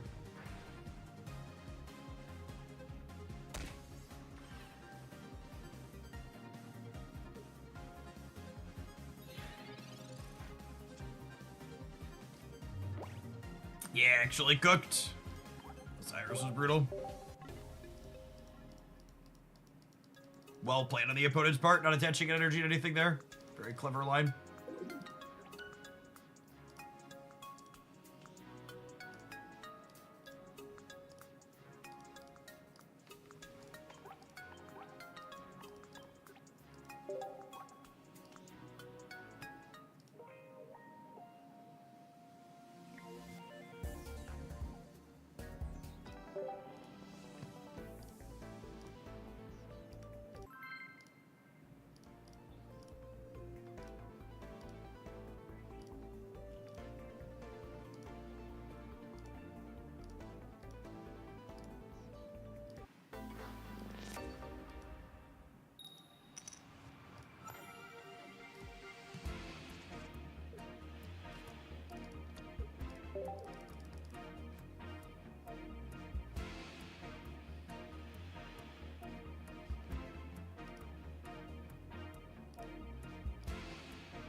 I like how you said liars love data, but then just expect us to believe you when you say 20 is half of 40. You're just gonna have to trust me on this one. Just gotta trust.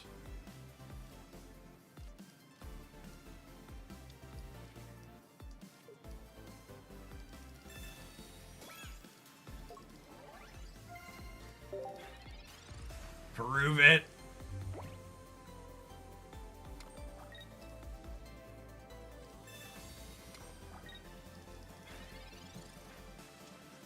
Alright, their supporter added energy. It would only be fair if mine took one off, yeah?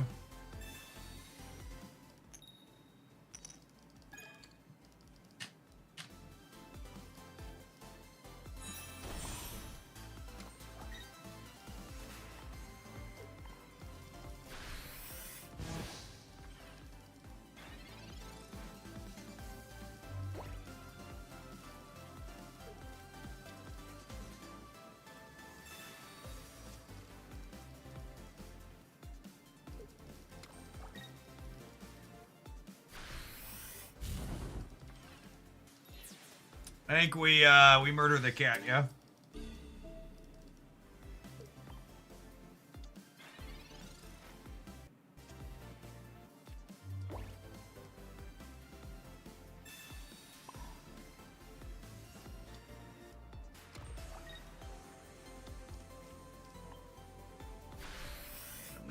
Nice and bound up here.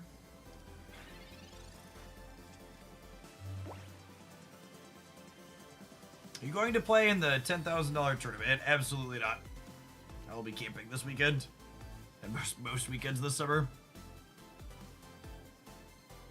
It's interesting to see that about a buddy get put into a pocket tournament. It's a drastic escalation from the events we've had in the past.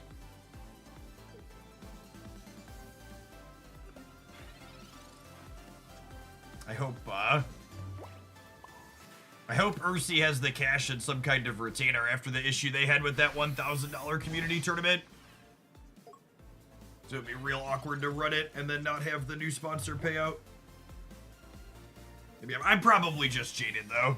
I'm always super skeptical of anything like that.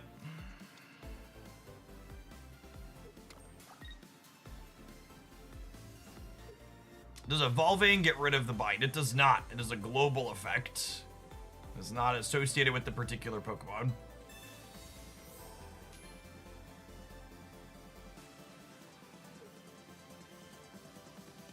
How about that $1 million artifact trip? I planned to play in that one. But I bought a full collection for a reason.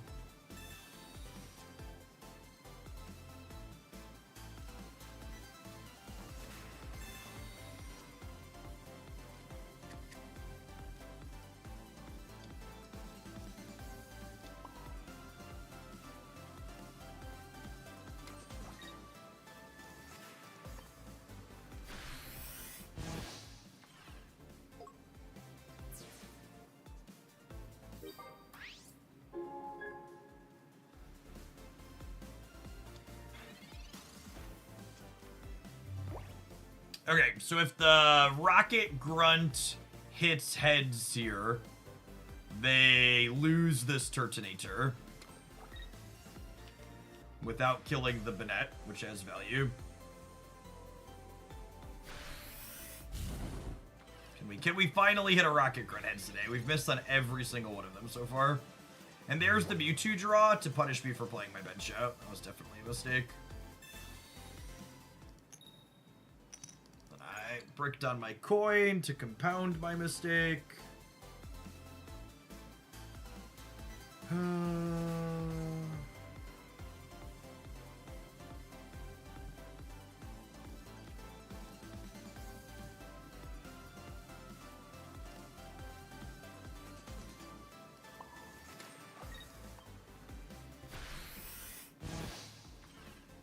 Unfortunate. It's unlucky I made such bad plays, really. They can't hit or retreat next turn. They attack for 3, gamer.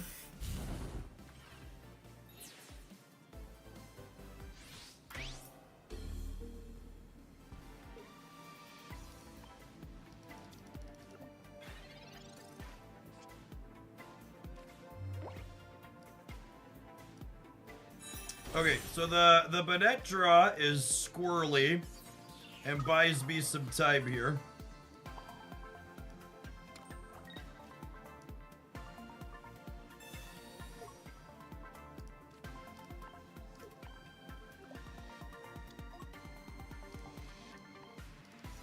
This is solidly not dead yet territory. We're gonna be dead to a Sabrina though if I can't draw a cape. Because now they can't attack or retreat without a copy of Leaf. I'd be surprised if there's Leaf in their deck.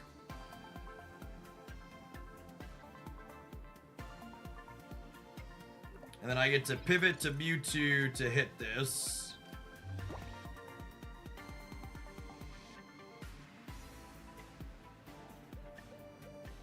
And then I don't die, but I die in 2.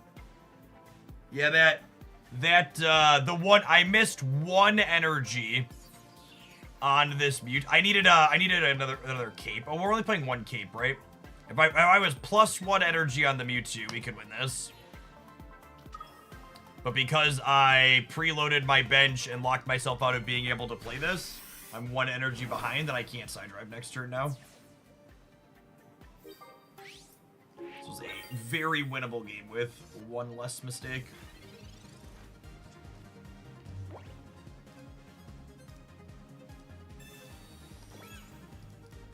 These Banette decks always feel like they have such thin margins. Deck list, you can find this deck list and lots of others on my YouTube channel.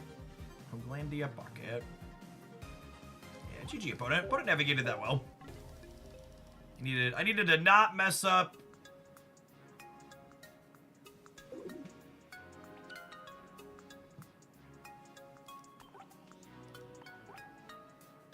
They attach. What is attaching an extra energy? Nah, it doesn't do anything. They needed to attach the energies, that way the Banette doesn't lock them out.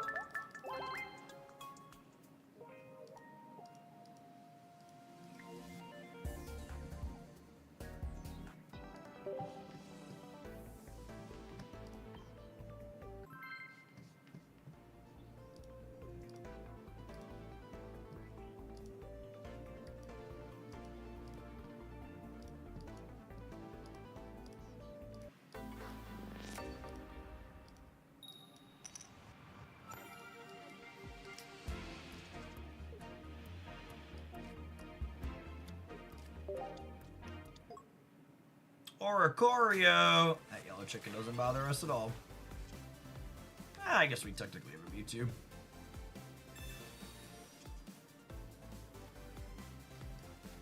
Here's some friends.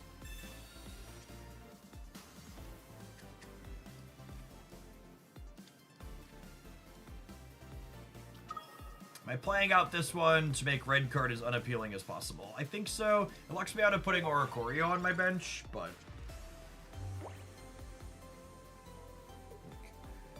making it so they're least likely to take my hand away seems ideal.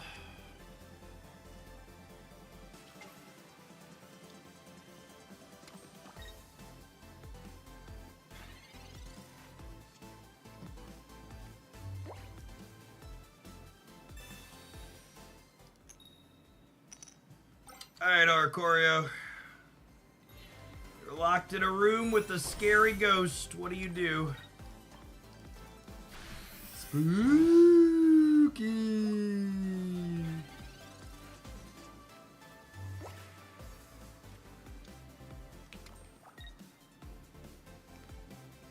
What is the advantage of going first this game? You get to evolve first. If I wasn't going first, I wouldn't have been able to evolve into my Banette.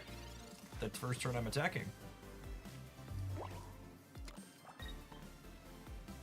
Opponent might have X speed. Maybe. That card doesn't see a lot of play right now.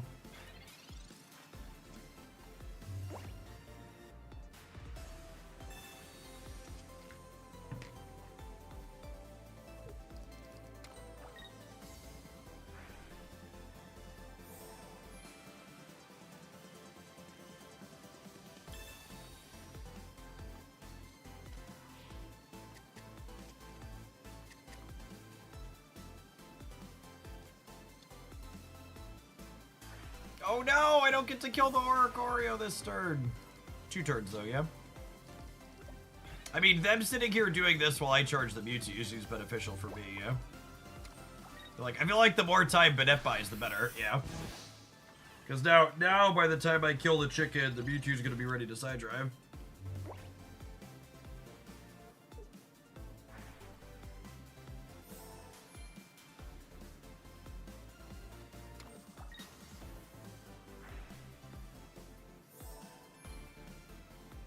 Oh, they totally did just make the Pikachu murderable by Tapu. I think I just do that, yeah? Okay, well, I don't have to X speed now. Thanks, bud. Appreciate you.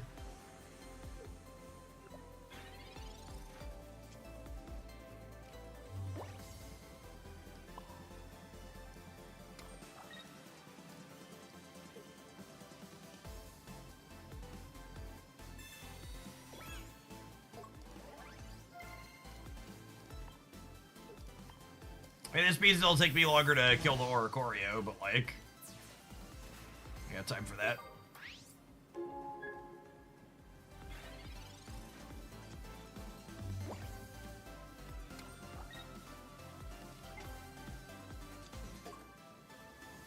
Listen, we're gonna be here for a long time, not a good time.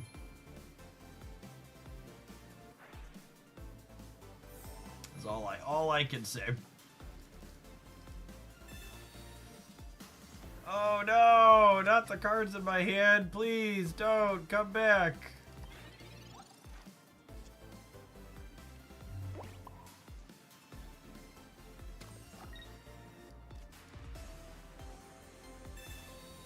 You're holding research because of red card bars. Yeah, I'm not like gonna do anything useful with my research, so there's no reason to play it. Their red cards and bars are worse when there's still researches in my deck. Death by 1,000 pokes. Yeah, I suppose they can sit here and truffle shuffle the Oricorios now, though, because they got energy on one of them. There actually is an ad break coming up. Does running an ad while this game is happening count as running an ad over gameplay? I'm genuinely not sure that it does.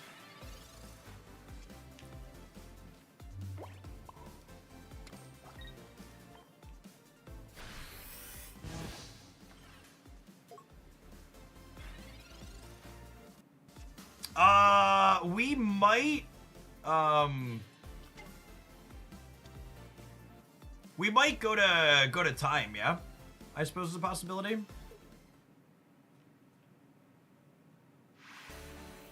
They didn't attach their second energy before they moved to the active, or they forgot. Thank goodness. Thank goodness their mistake meant they tapped out. They didn't read. They thought it was attached to the Pokemon that we were hitting, and it was attached to... It was like, it's a global effect. Thanks, bud. Alright, have some ads. I'm gonna throw the deck list on the screen. We'll be back playing some more Pocket Monsters here in a minute. Thanks for hanging out. Confirmed not playing for the time. Accurate.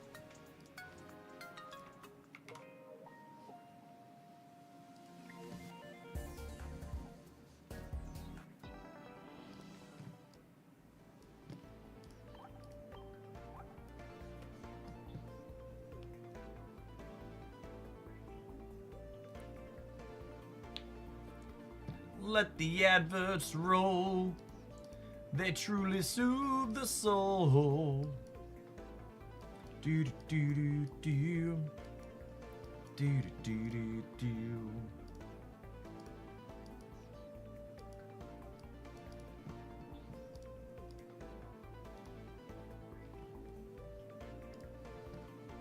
They could rotate Saul with 2 Oricorio forever. Every 3 turns, you swap to the bench with a single energy on it. Yeah, I think that sounds right.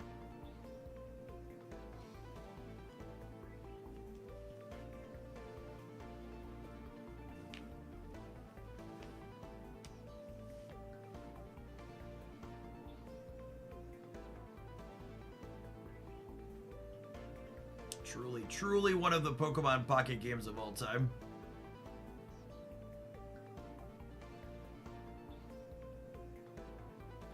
How have you fought with X-Speed in the show? I love X-Speed.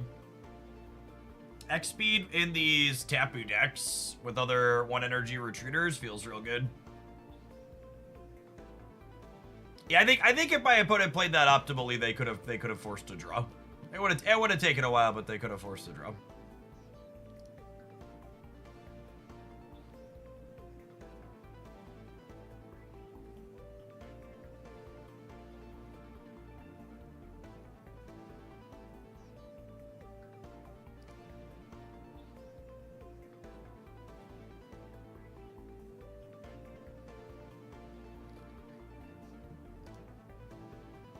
If you want the epitome of why I don't ask for pronunciation corrections when I clearly am saying things wrong on these cards, it's actually not engagement bait. It's that because none of you nerds who feel strongly about people getting it wrong can agree. During the Acerola video or however her name is pronounced, I had people tell me 2 different ways during the live stream to pronounce it, and no less than 3 other phonetic pronunciations have been written down in the comment section trying to help out afterwards.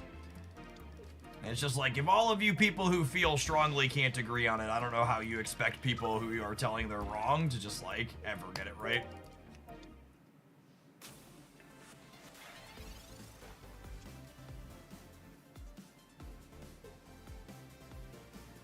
Hey, thanks for taking a couple of buckaroos from Jeffrey Bezos and sending them my way, Sammy Jammers. He just sold so much Amazon stock, he won't even know it's missing. Appreciate it. I just go by the anime. There are a couple of examples of characters and cards in the anime that are pronounced more than one way inside of the anime as well. Not nearly as many as the silly people on the internet will mix up, but definitely exist.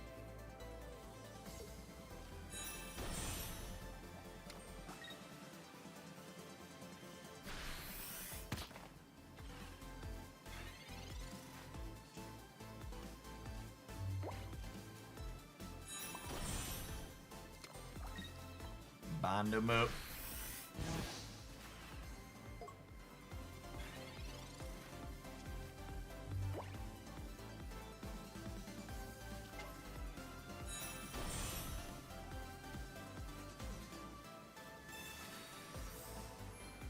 Any thoughts on this build versus the Mewtwo Gardevoir build you played? But that's more disruptive, so it's more rude. It's funnier.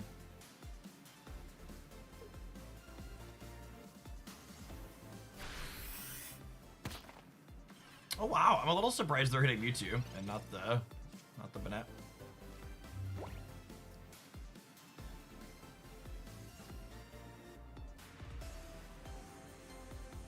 Am I trying to charge this? I don't think so.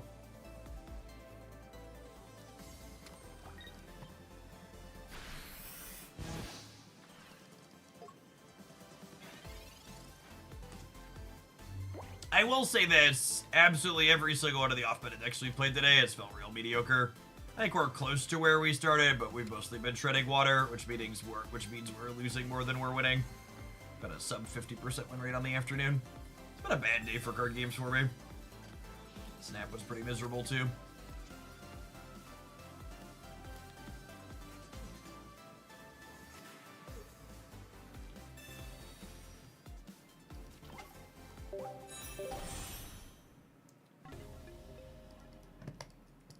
Let's try something else.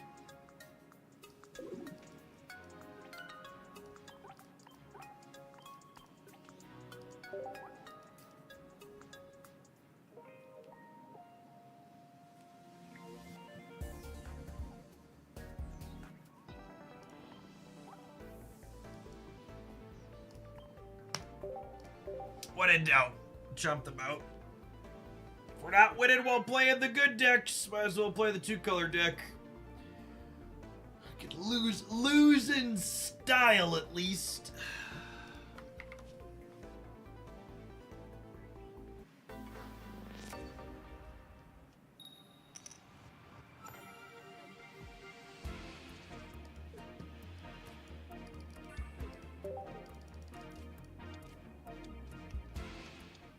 You have a recent Pokemon Pocket Best Decks video out. The meta report comes out every week. Find that over there.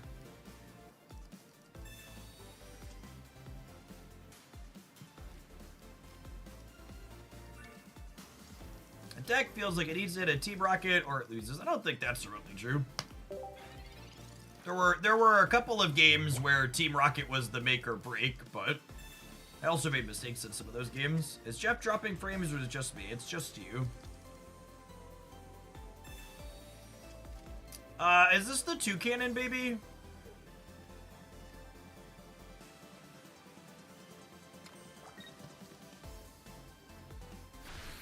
Yes, okay.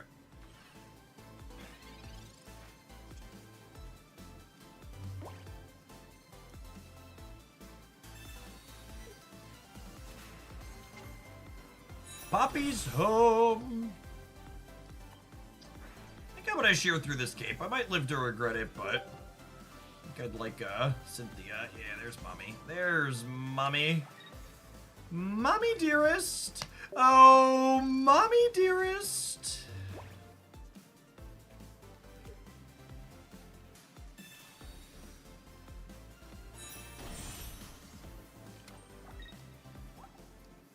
Look at how angry it is, chat.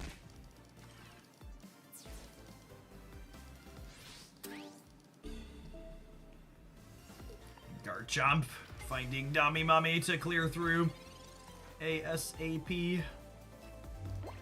Second Candy. I actually can't shear through that because I'm being greedy and not playing a what's it called? I think I want to keep Lily here. If I don't have Bullseye, is the bundle in the Marvel Snap Shop good value? They don't really sell bad value bundles in Marvel Snap. So, like, if a bundle's in your price range and you want the card it has in it, it's a fine pickup typically.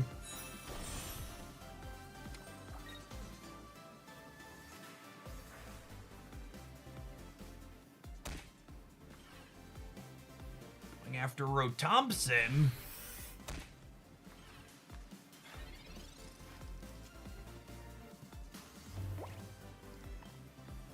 The shearing shall continue until morale improves.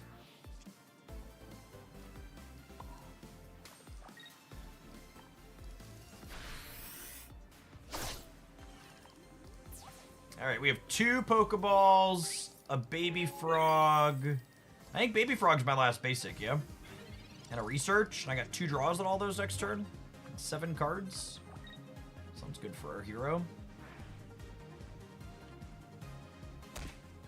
Unironically, I think this is one of the best cards in the game when your energy works. It's so powerful. Yeah, I'm only on 1 Cynthia. Usually you don't need another finisher. Oh my goodness, I just autopiloted it into doing that instead of playing my Lily to heal my thing. Thankfully,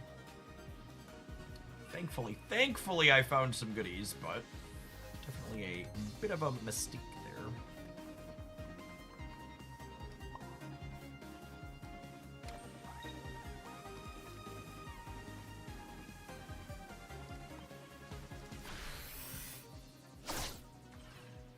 Should have healed this, obviously. That's fine. The Lily was about average, so probably a-okay. I guess we could lose to Kate plus Cyrus here. They need a Cape in addition to this. Could charge up Garchomp for next turn. Oh yeah, I guess that would have beaten the Cape, yeah. I was thinking this does 80.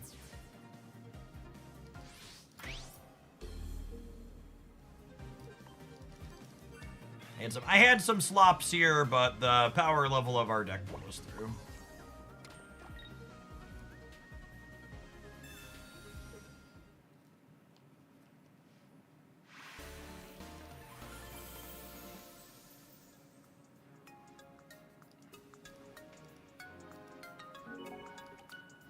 I love this deck. I've been playing the Piaku that does 50 when it gets sucked out. I could see that being okay in the Farfetch slot.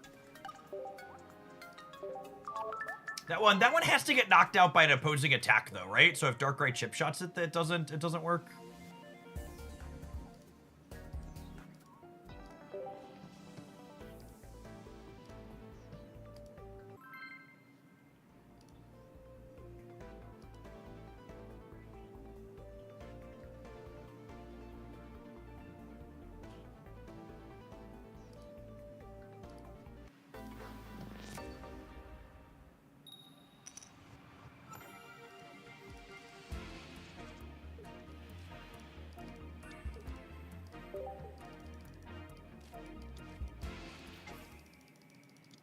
Come on. Come on, have a fighting energy under here so we can assert dominance as the superior chump deck.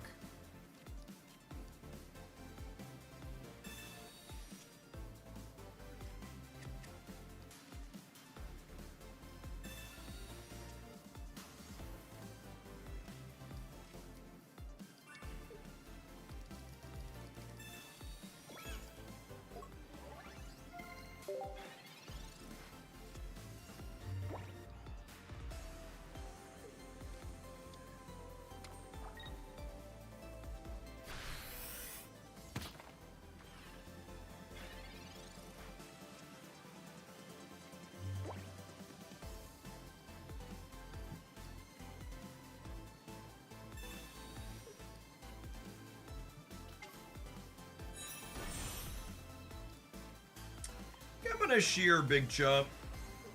Might be wrong.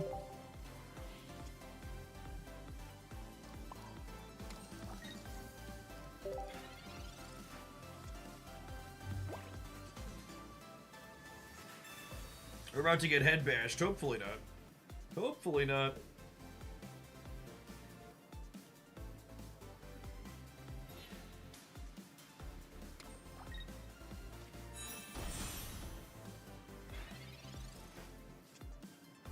That bodes well for our hero. I think I shear the communication rather than playing it.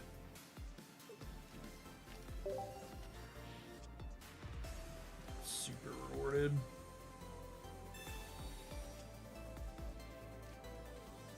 Lovely, lovely, lovely. Baby frog! As you love to see it. I think I'm probably shearing Rotom.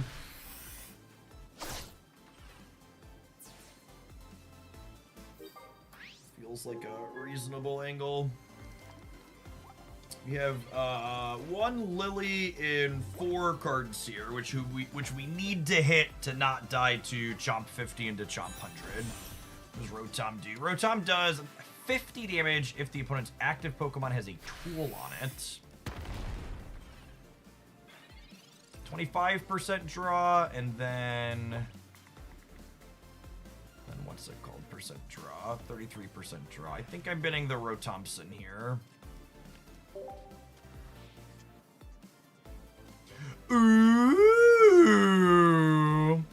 I found a piece of candy. Look at this. Look at this clean 170 pointer. Gotta believe that mommy's here to save us, chat. I was thinking about Lily, and Cynthia was like, "You shall have no other mummies before me. I am here. I am here, and we clear." We have asserted dominance as the superior Garchomp deck. Ow.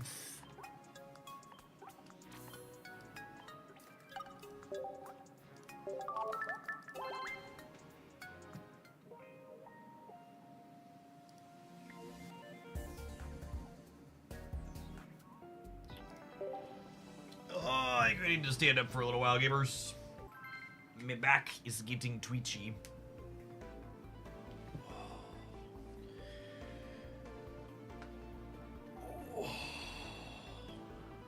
What pack was Cynthia from? What are the space type Smackdown ones, yeah?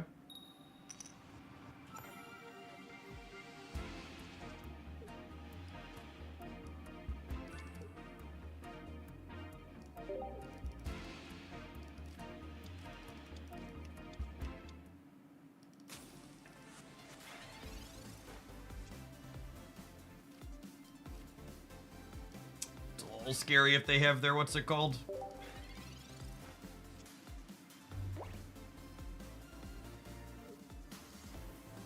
What's the point of your glasses frame? Your glasses frame is going up like that. They don't sit on top of my ears underneath my headset cuff, which keeps them from getting sweaty.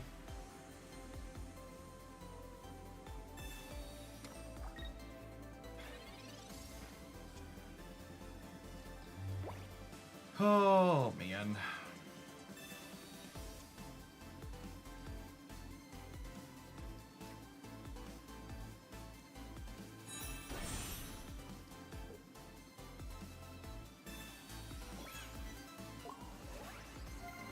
I think we just will Gabite to live, yes? They would never have a copy of Giovanni here.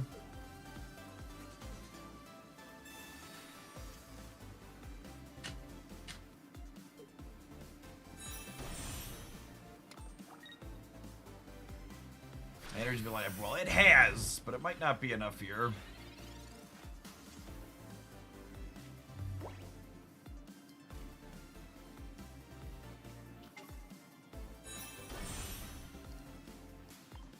Opponent also had their many card combo.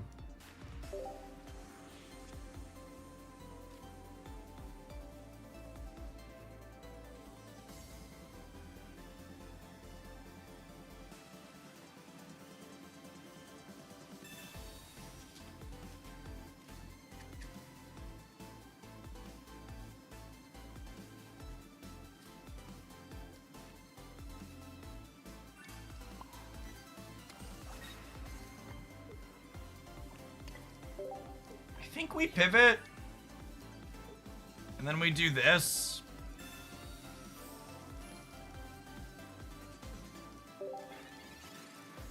And then they torch the bird, and Cynthia Chomp clears the Turtonator, but doesn't immediately die to the Charmeleon.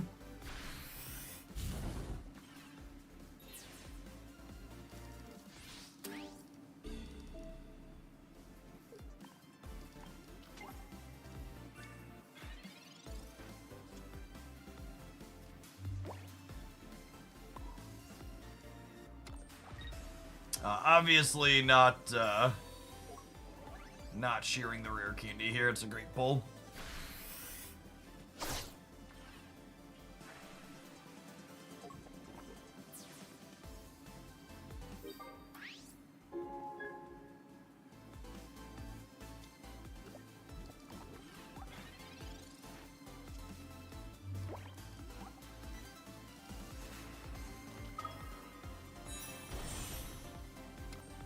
There's the Stokesard.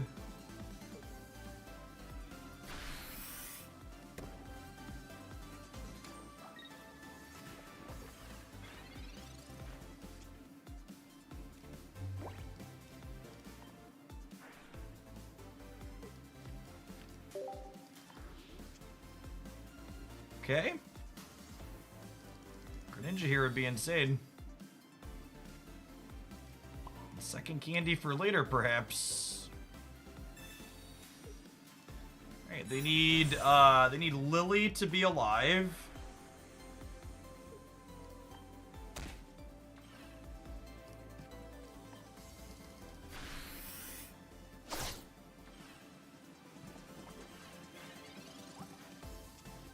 My Rotom and my Farfetch'd are both gone, though. Does Lily beat me? I think Lily beats me.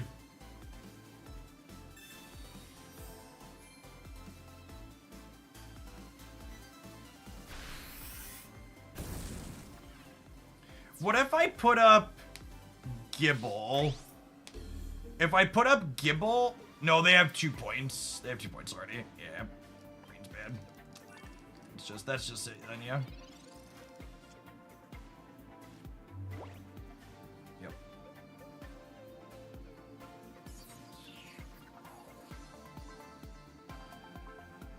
Wow, I messed up! My gut instinct was correct. If I would have put up Gibble, I could have Water Shurikened this. Okay, yeah. Good GG, opponent. If I would have put up Gibble, the water shuriken would have put them to 100, and then I could have retreated and shurikened them to 80, and weakness would have finished. Would have been sick.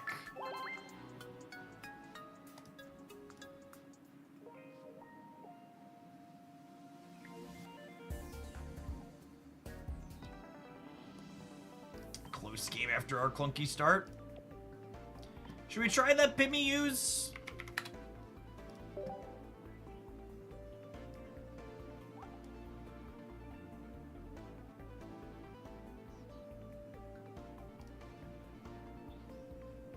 It's better than these two. I don't know. I'm not married to the duck.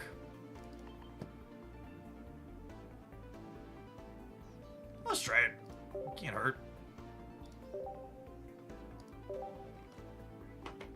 Play a game or two.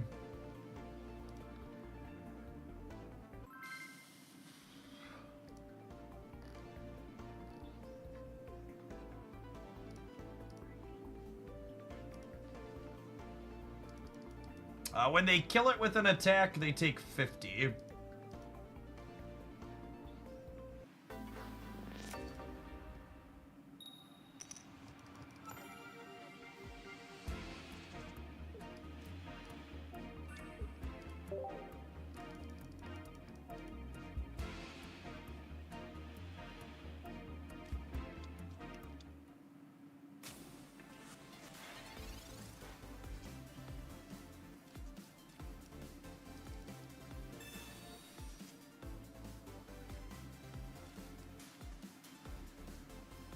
Definitely want to keep this so we don't lose to Arceus plus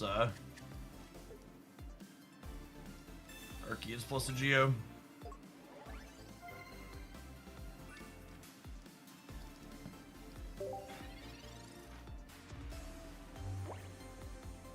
Don't forget Lumineon. Lumineon was a playable card in a very different era of Pokemon Pocket before the power creep ramped up as hard as it did.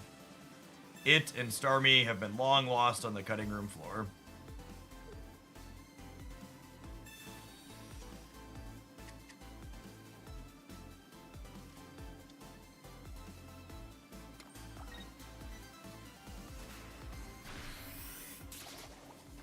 Candy? Candy? It's so easy, chat. Just draw the cards you want. I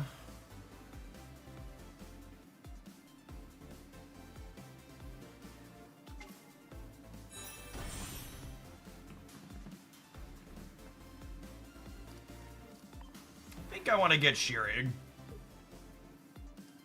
This is probably not a big Garchomp game.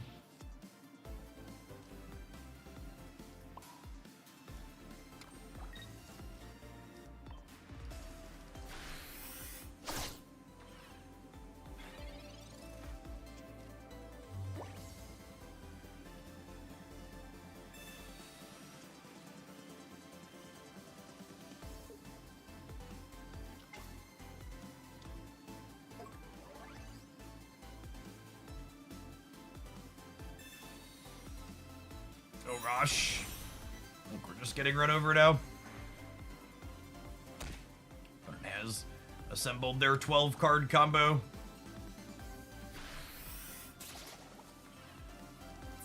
Maybe if there's a fighting energy under here, we have a shot. We do have some healing in the tank.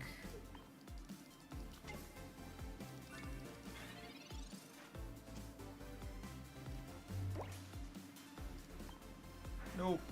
Maybe our energy variance got a game.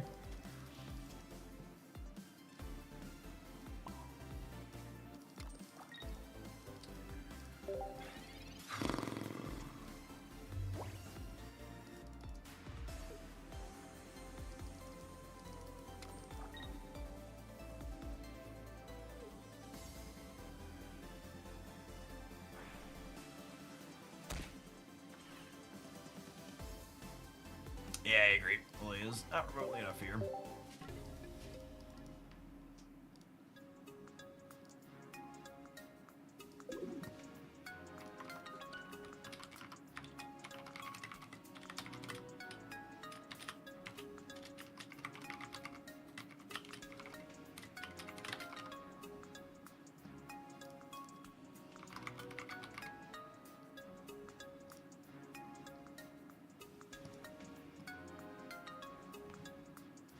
All right, for the last leg of the stream today, we are going to do a sponsored segment for a game called Confronto. It is a really neat, novel monetization concept on this one. Is you buy the game for $12 and then you have the whole game. Pretty neat. Hope more games consider doing that. It is a asynchronous drafting auto battler game. If you're watching on YouTube, you'll want to head on over to the Twitch side to hang out for the last leg of the stream today while we play a little bit of this. We played some of it last week, and it was fun. We're doing another hour today.